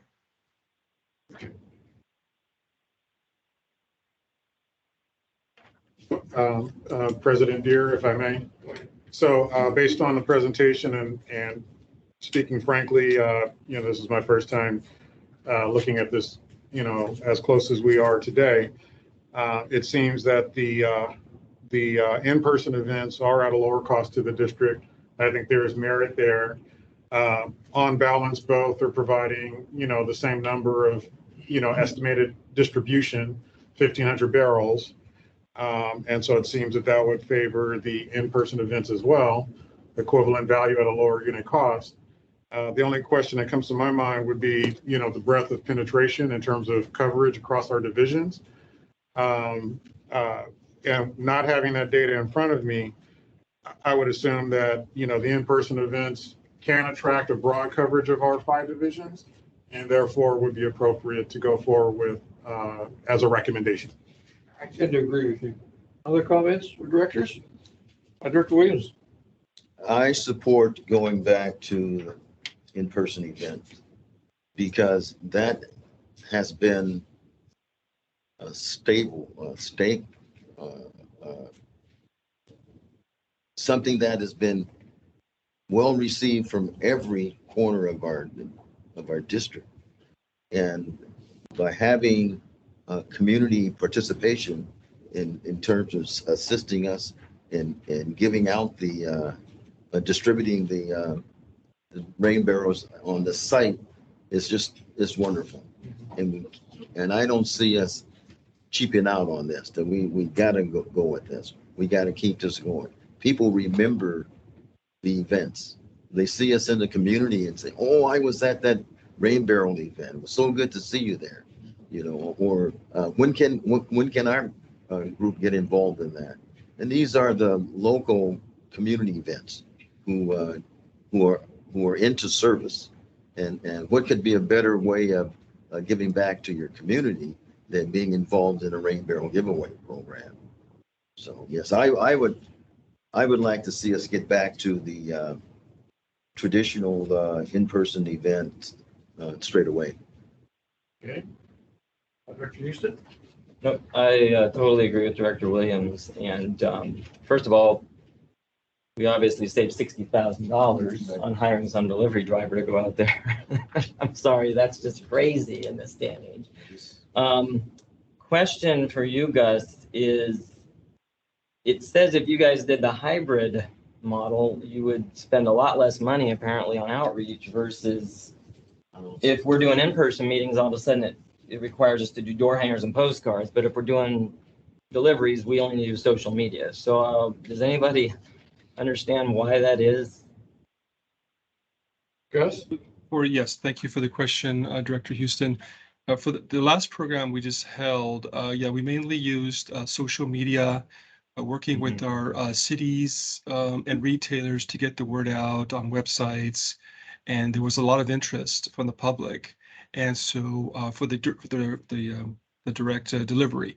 And so the numbers, as you may remember, the numbers kept going up and up for the direct delivery option. But from past experience, we have traditionally used door hangers. But of course, we're going to use the same social media avenues for the traditional events as well. And then we could monitor, working with our public information department, monitor how the RSVPs are coming in by using social media. And if needed, we can increase marketing in the different divisions as needed. Perfect. Okay, good. Because it doesn't mean you have to do what you got to do. But I remember you usually pace it. Yes. And the other thing is when we partner with the nonprofits, they typically help promote it as well. So that's like grassroots, information that gets out there. That's one of the things we asked them to do. Another thing is this time you guys are giving $10 a barrel versus I think in the past we've done $5 a barrel to the org, but then you're also looking at doing only 300 barrels per division instead of 400 barrels per division. So can you explain those two? Sure. From the pre-pandemic days, we ended up delivering or distributing 400 per event. And we did have trouble getting to that number in some divisions. And so we had to spend more money for marketing. So this go around, we've reduced it to 300. And we're going to monitor that and see how that works out. But from my experience, I feel like we will be able to distribute the 300. And you're right, the funding is there for a nonprofit group to assist us as well. Okay, and you'll pay them up to $10 a barrel, which I think that's great. Okay, so I think at the end of the day, I mean, I like the in-person events, and we had really good success with the last one or two because I went to one of them. And what Director Williams says is spot on. People showed up. You were there, Gus. A lot of our staff was there. People enjoyed it. We had even, I think, one or two council members from the South Bay showed up, but let alone some key leaders like from Caucus and other places. They're just randomly there to pick up a rain barrel, but then they tell us who they were, and it's like, oh, great, because again, community leaders are there. So I fully support doing them in person again. And just I noticed on your draft attachment C real quick was, for Division 4, I like to typically do it in January. So just for your planning purposes, if we move forward on this, I would look at it in January for Division 4, which, by the way, eases some pain, hopefully, for the Water Harvest Festival planning. So that's just where I'm at. And of course, I'll work with you guys to find a nonprofit partner that would assist us. Okay, so that's it for me. Thank you, Director Houston. Okay, I think we're pretty much in consensus to go this route. I see a nod from Desi. Okay, so you got our input there. Great. Thank you, President Deere. I'm going to go ahead and hand this item over to Jennifer Vasquez. She has an excellent update on our different programs and grass replacement. Jennifer? Great. Thank you so much, Gus, and thank you and good afternoon, President Deere and members of the board. I will begin on board packet page 264 with updates to the Grass Replacement Plus program. West Basin continues receiving grass replacement design assistance and tree distribution applications. At the time that the board memo was created, I should mention. When the board memo was produced, we had received 15 applications from residents that have requested a landscape design. And so a breakdown of the cities were included at that time. However, the update here being is that now all of the 20 design packages have now been requested and applied for in this design, as I call pilot phase. So it did close out the design package applications for the planning for this fiscal year through the Grass Replacement Plus program. It really highlights the benefit of providing these additional resources with the Grass Replacement Program.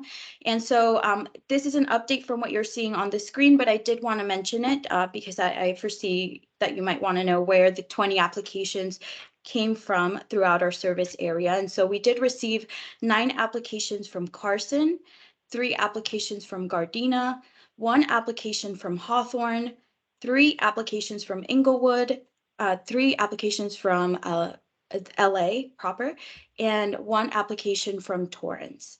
So that makes up the 20 applications that I just mentioned. And so it is an update from, again, what you're seeing on the screen, just because I'd like to provide the most up-to-date information. And again, I will probably include most of these details in the next board packet for additional details.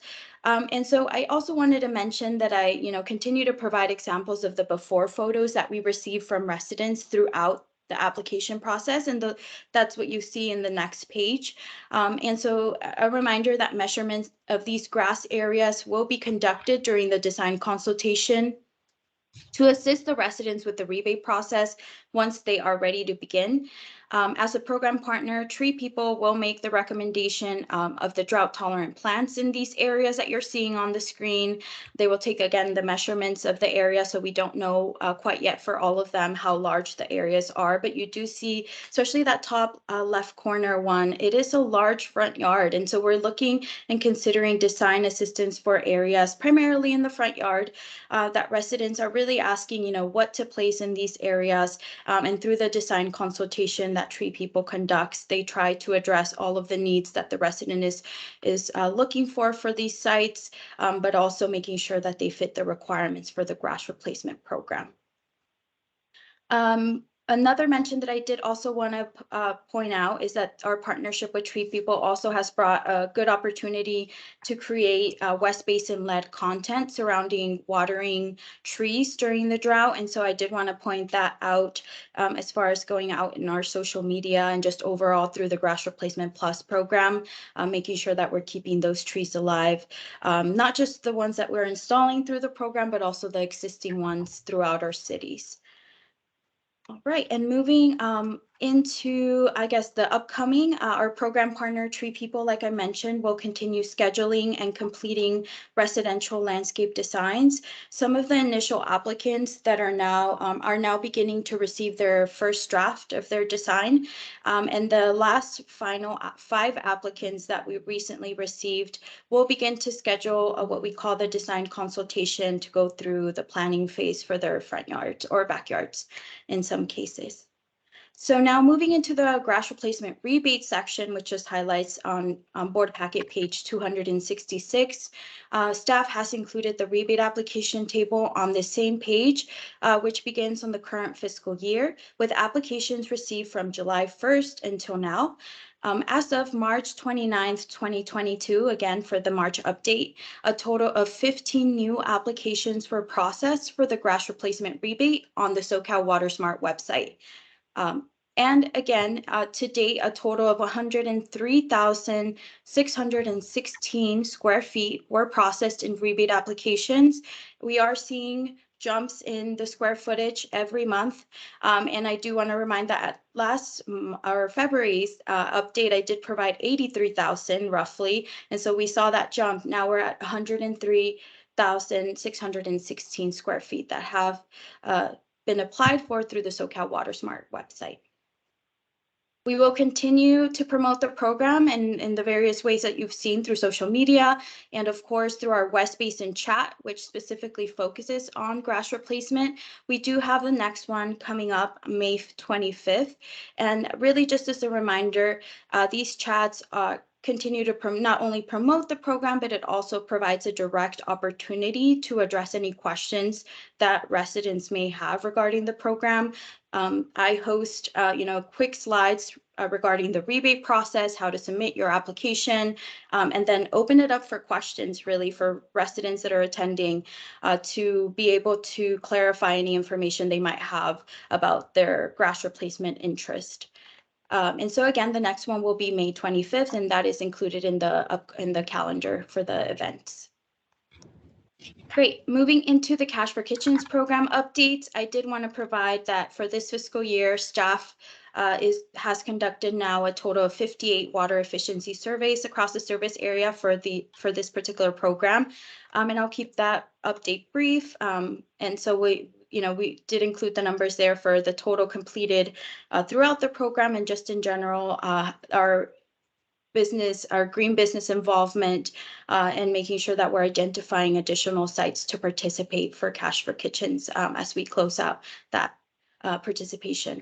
And so for Ocean Friendly Gardens, moving into the last update section, of course, as you know, there's increased grass replacement rebate funding for public agencies, and that became live in February. And I did update about the $4 per square foot rebate that is available for public agencies specifically.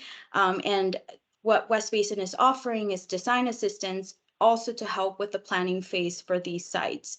So site visits up to date were now conducted to advance design assistance requested for California State University Dominguez Hills, Carson City Hall, and Alondra Park, which is located in Lawndale.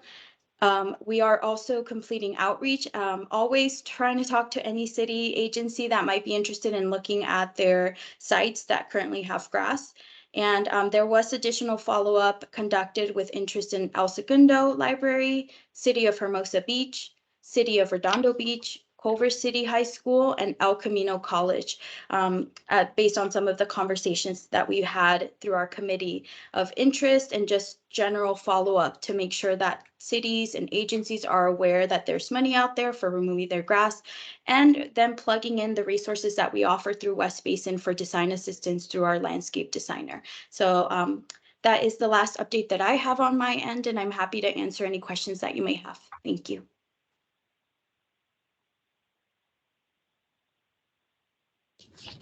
Sure. Go ahead. Thank you, Jennifer. I just wanted to follow up really fast. So that's where going forward, you'll put the public agency outreach. It'll be in that report under Ocean Friendly Garden Program. Is that okay? How you'll do it? Wonderful. Yeah, that's correct. ahead. Sorry. The labeling, it definitely shifted the way that we were handling Ocean Friendly Gardens. As you recall, there was some maintenance in the past, but now our really focus is to engage other cities in having additional gardens created in our area. So yeah, I will definitely start to relabel it as a public agency program because it truly is what it's serving as for our landscape designer. We're identifying additional sites. We're working through them with a design kickoff. We then meet with them on site for a design consultation. So just to, I guess, avoid any future confusion, yeah, we can definitely begin to address it as our public agency design assistance program. Lengthy name, but it's essentially what it is serving as. Perfect. Okay. Because by the way, whenever I'm out and about, I talk about it to every elected official, city manager, school board member, whomever. If they apply, if it applies to them, I've been telling them about it, and everyone's excited. So thank you for that. And then the other thing is, because we didn't have our meeting, and so I don't remember where it happened, but I think we had asked for a report, so it'll probably be forthcoming at some point, is how we're doing on the level 3 outreach that the board passed. We're in a level 3, I'm blanking on the word, colleagues, level 3 with our emergency declaration. Shortage level. There you go. Thank you. So we're in level 3. And, I really would like a report, I guess would probably come back to this committee when we next meet, as to what have we done thus far, because that authorized our staff to do a lot of extra, a lot of extra efforts, but we haven't received the full-on report about that. So I'll ask it, I'm sorry, Jennifer, you're on the line, but I'm asking the general manager, so we should put that on the agenda for the next. Public Information Committee? Yes. Or for the full board? Probably public education. Well, hold on one sec, Director, really fast, because I want to finish my other one. Was the grass replacement plus program. I remember when we first started talking about this, that a number of the board members had provided staff with thoughts of outreach, like churches and other non-traditional in some ways organizations. I don't know if that ever happened. So I'm just asking, I think on the next high committee meeting, if you guys could let us know that too, so we can see how, what was accomplished that was asked for by the board, but then how that's transpiring to the folks who are participating now that you're starting to track it. So these are just requests for forward the next meeting. And with that, I'm done. Thank you, Jennifer, for a good update. And I think Director Alves and maybe others had something to say. Thank you. Does he have something? Well, just when he brought that up, I was going to bring it up later. I specifically asked that this be brought back to us this month, last month. It didn't mean that. What's your fault? Yeah, Okay. it is. All right. You had something, Director Williams? No, I'm good. Okay. Okay. Thank you, Jennifer. Thank you, Jennifer. Thank you, Jennifer. Thank you so much. Thank you, Gus. Now we're on water bottle filling stations. Yes, we are on our water bottle filling station program update. And we have our water policy and resources analyst, Tammy Hurley High, who's prepared to give us a presentation. Tammy, please. Thank you. Good afternoon, President Deere and board members. This is an update on activities for the water bottle filling station program. And yeah, we're getting to the first slide. Thank you for bringing that up. So if we can go to the next slide, please. This is a chart of all of the past pending agencies that were, we've been tracking to get their water bottle filling station units installed. And I'm happy to report that the City of Rolling Hills Estates has completed installation of the second station. So now we've completed all of these open applications. We have ordered signage for the units for City of Rolling Hills Estates. And just as a reminder, the delays for these entities for this particular fiscal year have largely been in place in part due to agency closures, COVID-19 impacts, and minimum staffing levels. So if we can move to the next slide, please. And this is a list for agencies that have submitted applications during the last fiscal year. In Palos Verdes Unified School District, their installations are still pending. Culver City School District's efforts are still pending as well. And for the City of Lawndale, they have completed their installation just recently for their unit inside. It's located inside of their community center. And we have their agency logo, and we have already placed an order for a sign with this station. So if we can move to the next slide, please. So these are applications that we've received so far this fiscal year. And regarding the application from El Segundo Middle School, this application has been approved, and the school has confirmed their interest of grant funding in the amount of $1,000 towards the purchase of an indoor style water bottle filling station. So originally they had requested $2,000 for an outdoor style unit. And regarding Center Street School in El Segundo, they recently completed their installation, just as you heard earlier. And we've been able to coordinate that photo shoot with the school and shared it on the social media channels that were provided from Amy's report earlier. And we continue to work with all these other entities as well to confirm their schedules. And if we can move to the next slide, please. So this list includes the organizations that have their stations installed and ones that have the current status of the photo opportunities we are following up on to schedule. This list indicates the locations that are currently pending, and we continue to stay in contact with these entities to schedule a photo shoot. There are varying levels of coordination efforts, and we will continue to keep the directors informed as we are able to confirm these schedules. And if we can go to the next slide, please. Thank you. So lastly, this is the budget for the current fiscal year.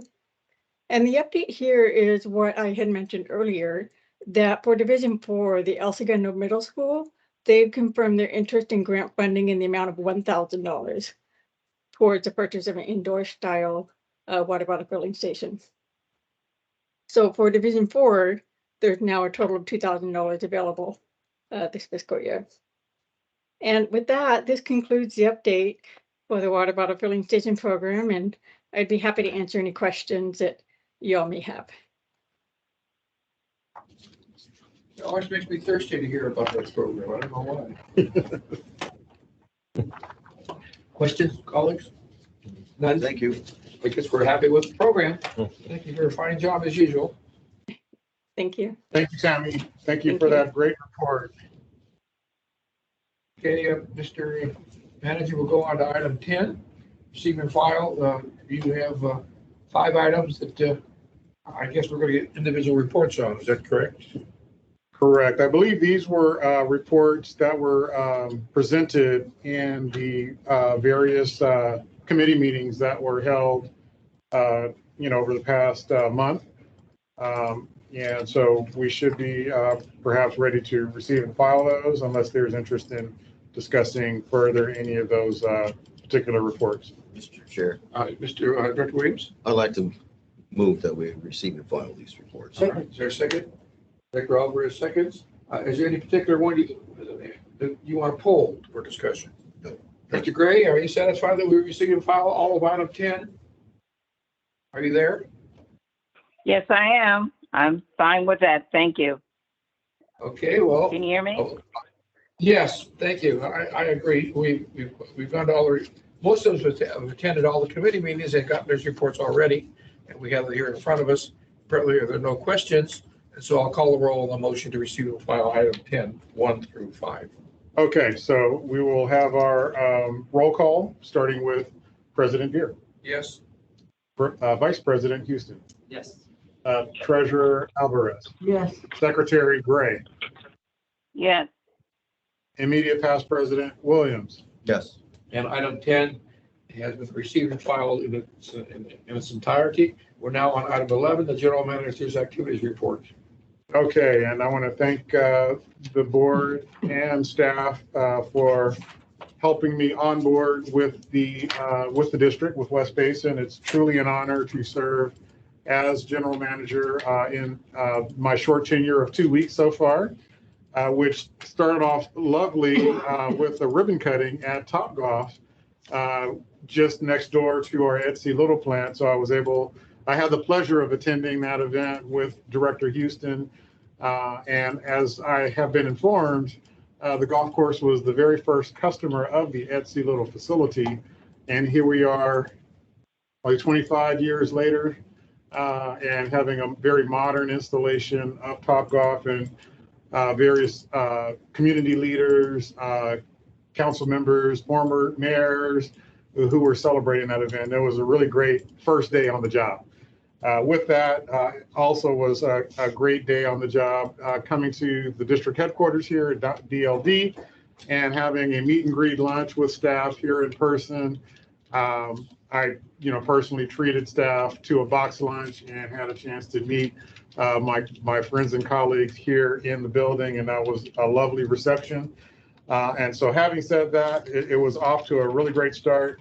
And then from there, becoming involved with our various board meetings, the committee meetings, the ad hoc meetings, and getting involved with our budgetary process, working closely with our executive staff, both on the CIP scope and proposals, as well as kind of the methodology by which we will fund and finance district operations and investments, And so this has all been a really great process to become more acquainted with the activities of the district and what we need to do to fund them.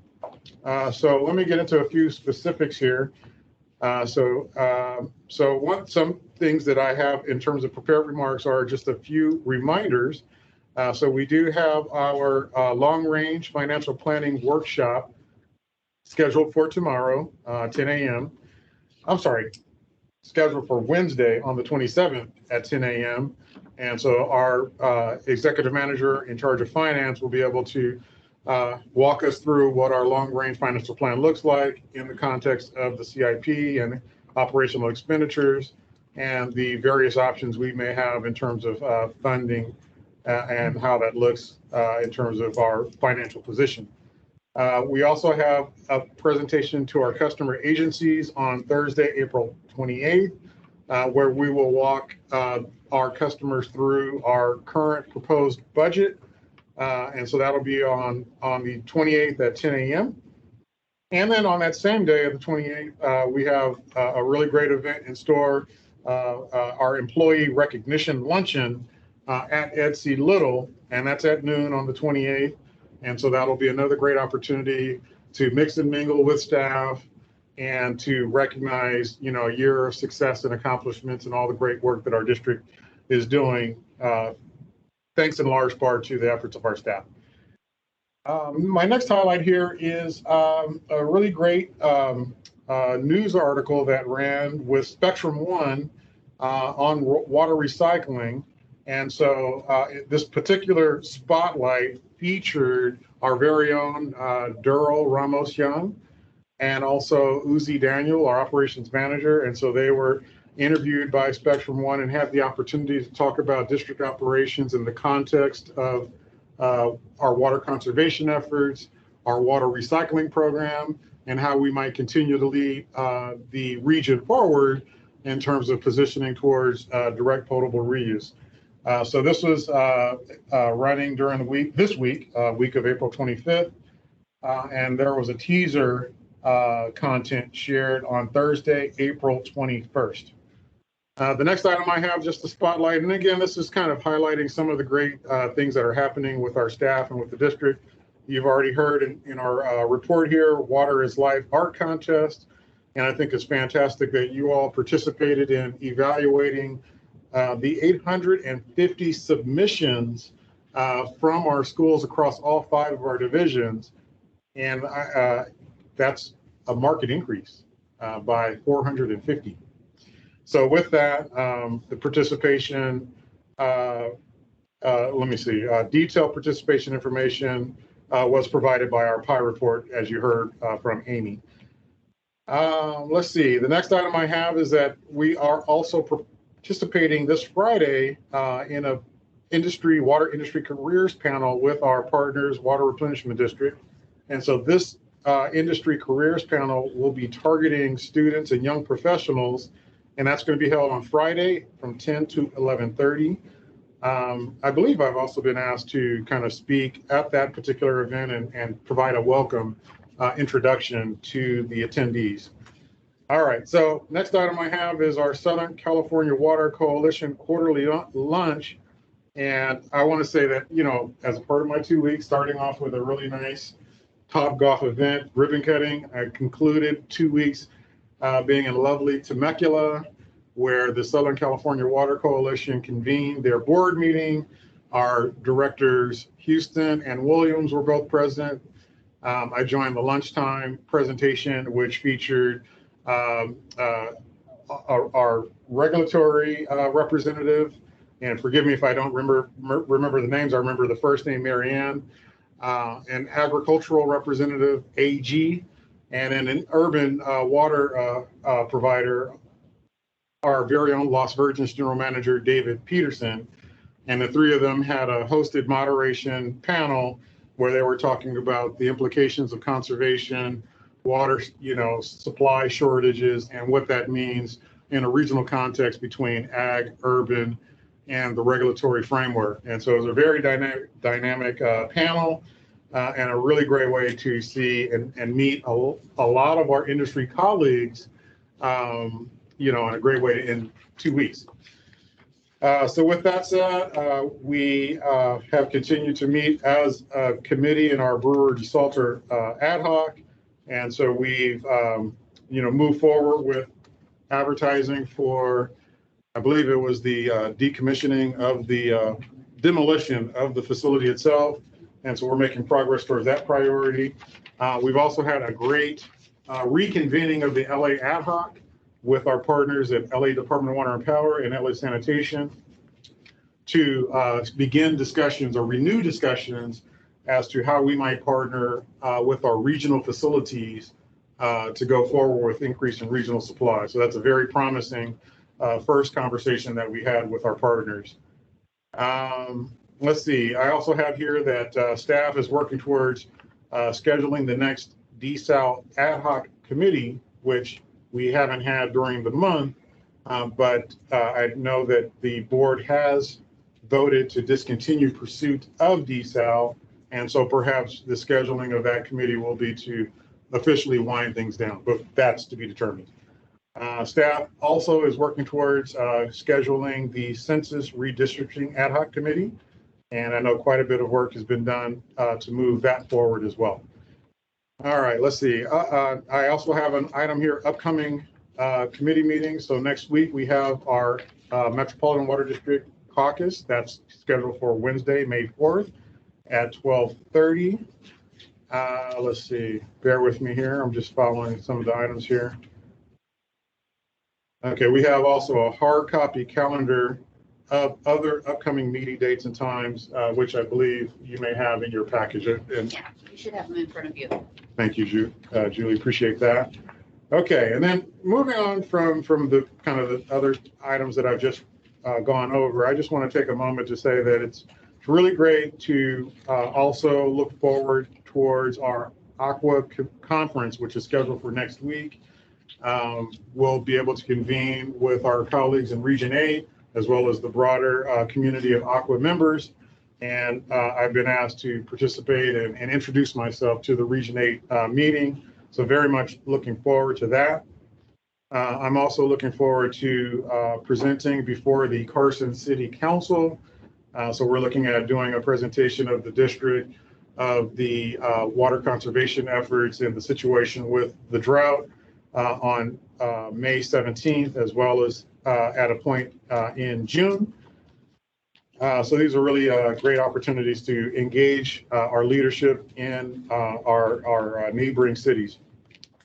Also, an interesting, as far as the regulatory framework, we have a Senate bill that was introduced by Hertzberg. It's Senate Bill 1157. It's a pending bill that proposes to lower water use from the current targets of 55 gallons per person per day, which is scheduled to be lowered over time to introduce a new lower target of 47 gallons per person per day. So it's a very responsive legislation to the current situation with the drought. And so while it's in the proposed mode, we will continue to monitor it as a district and report back to the board as that goes forward. Let's see. The next item I have here, I also would like to just acknowledge that the Metropolitan Water District did release its state audit report on the situation related to equal employment within the district and certain factors as it relates to the Metropolitan Water District. And so we have circulated the that report to each of the directors via email.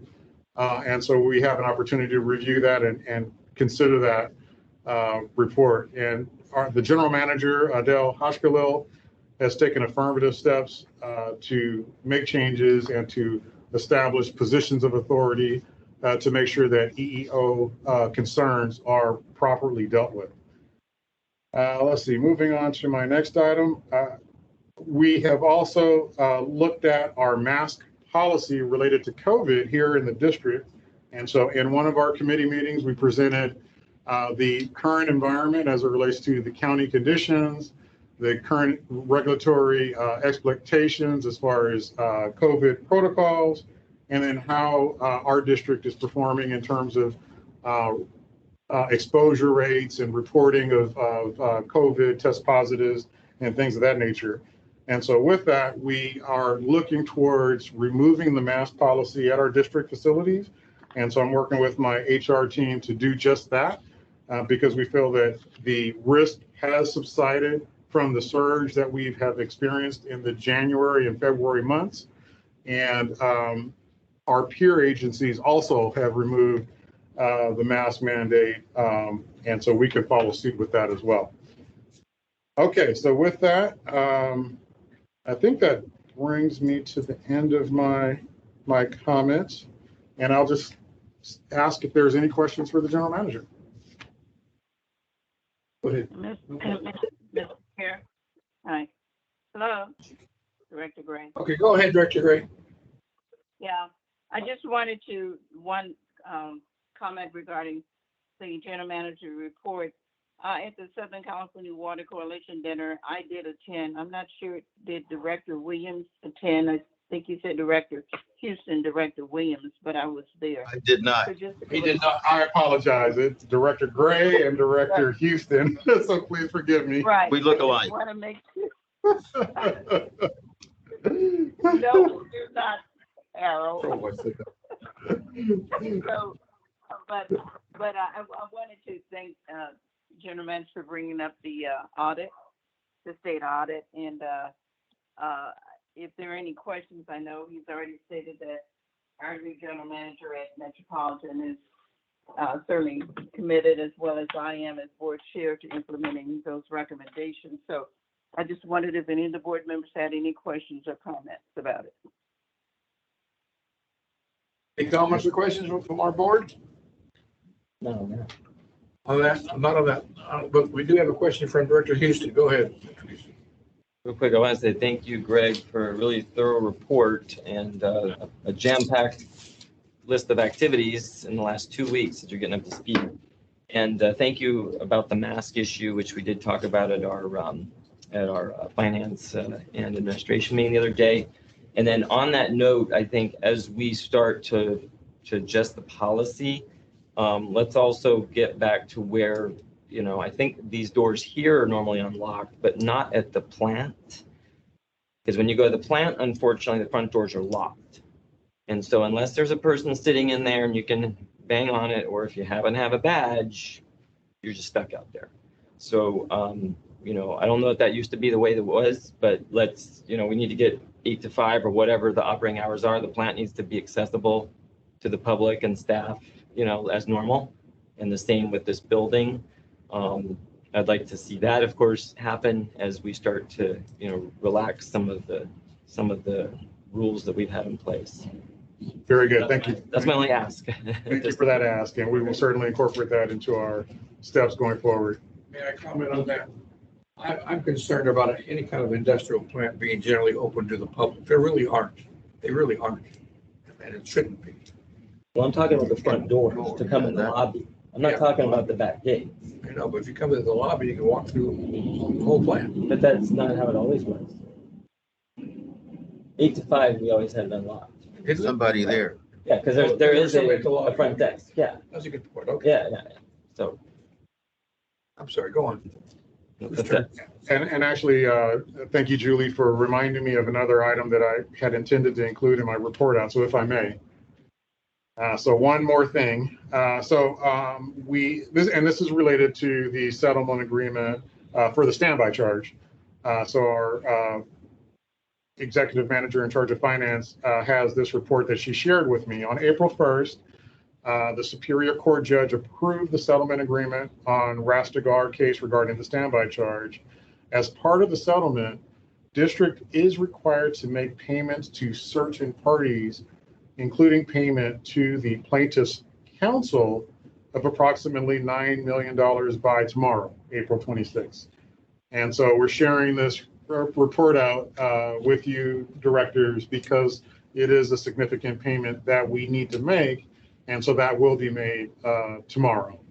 And so you'll certainly see that in the reports on our trek runs but this is of a magnitude that deserve mention in today's report. Thank you, Julie, for reminding me of that. Margaret sent me a text. Thanks, Margaret. Thank you, Margaret. Okay. And with that, if there are any other questions, I'm happy to take them. Apparently not. Thank you very much. And you had a good 2 weeks. We'll keep you around for another 2 weeks. Thank you, Director Deere. We're gonna crank it up a bit. And allow me to say thank you to each of our directors for making yourselves available to me and, you know, enjoying a meal together as well. So I thank you for making yourselves available. All right, we'll go on to the item 12, General Counsel's report. Just a few items, Mr. Chair. I think you all received a legal matters update as of Friday of last week. If you have any questions, please give me a call. You'll notice that the updated items are in red in that report. Also, as the general manager just reported, we're in the process of closing out the Porter matter, the standby charge case. And also just a heads up on the San Diego County Water Authority case. There was a hearing on April 13th that could define the scope of that trial. We haven't gotten a ruling yet, but the trial could be narrowed if Metropolitan is successful, but if San Diego is successful, it's going to be a bigger trial considering the concept of offsetting benefits. So we're waiting on a ruling on that. Of course, that has significant financial implications for every member agency. Lastly, we do have a brief closed session today. I'd like to engage the board on that after we conclude with the open session items. That concludes my closed session report. Excuse me, my general counsel report. Okay. Let's go to, are there any AB 1, 2, 3, 4 reporting today? Go ahead. Great. So since our last board meeting, let's see, during April 1 through 3, I attended the Independent Cities Association conference, which, you know, I was going to say it's the first time in 2 years, but there actually was, I think, one somewhere in the middle there. But all that being said, Director Williams was there. WRD was also there, you know, including some of their staff. But the Independent Cities Association basically are cities that have either their own police department, their own fire, different municipal services. So that's how they kind of categorize themselves. And it was a really good conference. And so in our area, for example, we have cities like City of Manhattan Beach, City of Culver City, you know, some of the other South Bay cities. Carson, I guess technically they're a member, right? Yeah. So anyway, long story short, it was a really good conference. It's good to see people in person, and that's why, by the way, I was there with my flyers talking about the agency turf removal program, and you know, people are really interested in that. So I just want to report I was there at that. On the 4th of April, we had our Brewer Salter ad hoc meeting, as well as on the 18th of April. So we had two. I attended the Southern California Water Coalition Executive Committee meeting, which is held on April 8th. And that's sort of pre-meeting before the one that we just had last week. And last but not least, on the 12th of April, I did attend the Met board meeting where the water rates were on that agenda, among other things. So I was on that virtually. So that's my AB 1, 2, 3, 4. Thank you. Okay, if I like some more of those report forms, I'll submit a written report this week on my AB 1, 2, 3, 4 activities. Anyone else? I will be submitting my report in writing. Okay. We will now adjourn to a closed session at the request of our legal counsel. That's correct, Mr. Chair, as identified as item 14A on today's agenda. All right, we'll go there now. We'll go there. Let's go there and do it.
Gloria? Hi, Director Gray, can you hear us?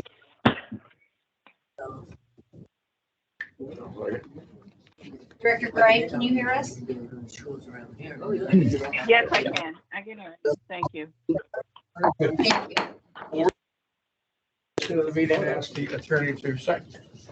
Thank you, Mr. Chair. The board met pursuant to Government Code Section 54956.9 to discuss one item of existing litigation, LA Waterkeeper versus West Basin. A report was given to the board. The board gave instruction to special counsel. No reportable action at this time. That concludes my closed session report. Thank you. Now I'll go to Rebecca's comments. Future agenda items. Director Houston. Sure. Let's see. I just want to say this was I think it was a really good and interesting meeting. So thank you everybody for putting that together. And already talked about the masks. So thank you, Mr. General Manager, and that. I think what I would like to ask when we go forward with our meetings is to start having some of the folks who are presenting to be physically in the office, because it's just nice to have people in the office when they're here presenting things to us and we can ask questions rather than this back and forth on the Zoom thing. So that's what I would like to see happen between the committee meetings and the board meetings. I leave it to your discretion, General Manager, but I'd like to start seeing some of those folks doing those in person.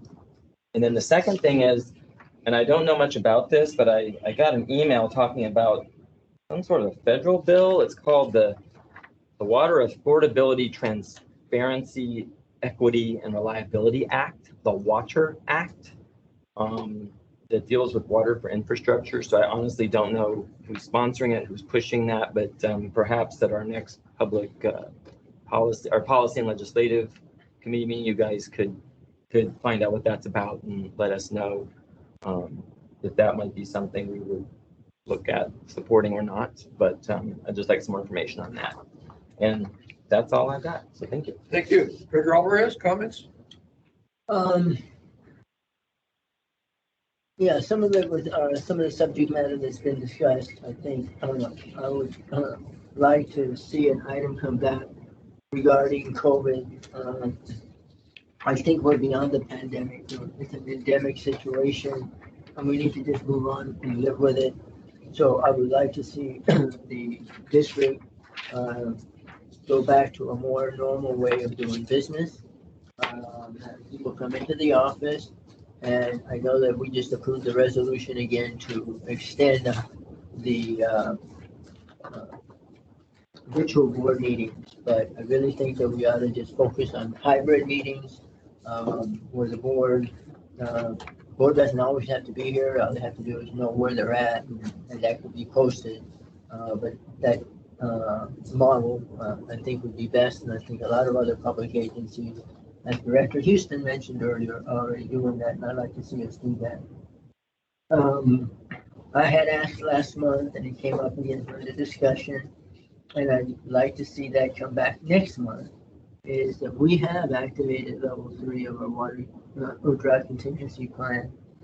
And I'd like to have a update on what's happening. Us activating level 3 doesn't do all that much, but it really puts the onus on our water purveyors to ramp up their programs. And I'm not seeing that our water purveyors are doing very much, if anything. I know that in my particular case, I don't see the city of Manhattan Beach doing much. And I do believe that we do need to reach out. So I would like a status report on that next month. We can do that. And then the last item is regarding the budget. We did have a report and adopted some resolutions setting the partial tax for next year, but that money is going away. And our revenues based on the resolution we adopted today are going to be 6.2 million versus 10 million. That's typical. I think that ramps up a little bit to 7 million for the next 5 years, and it drops off to 0.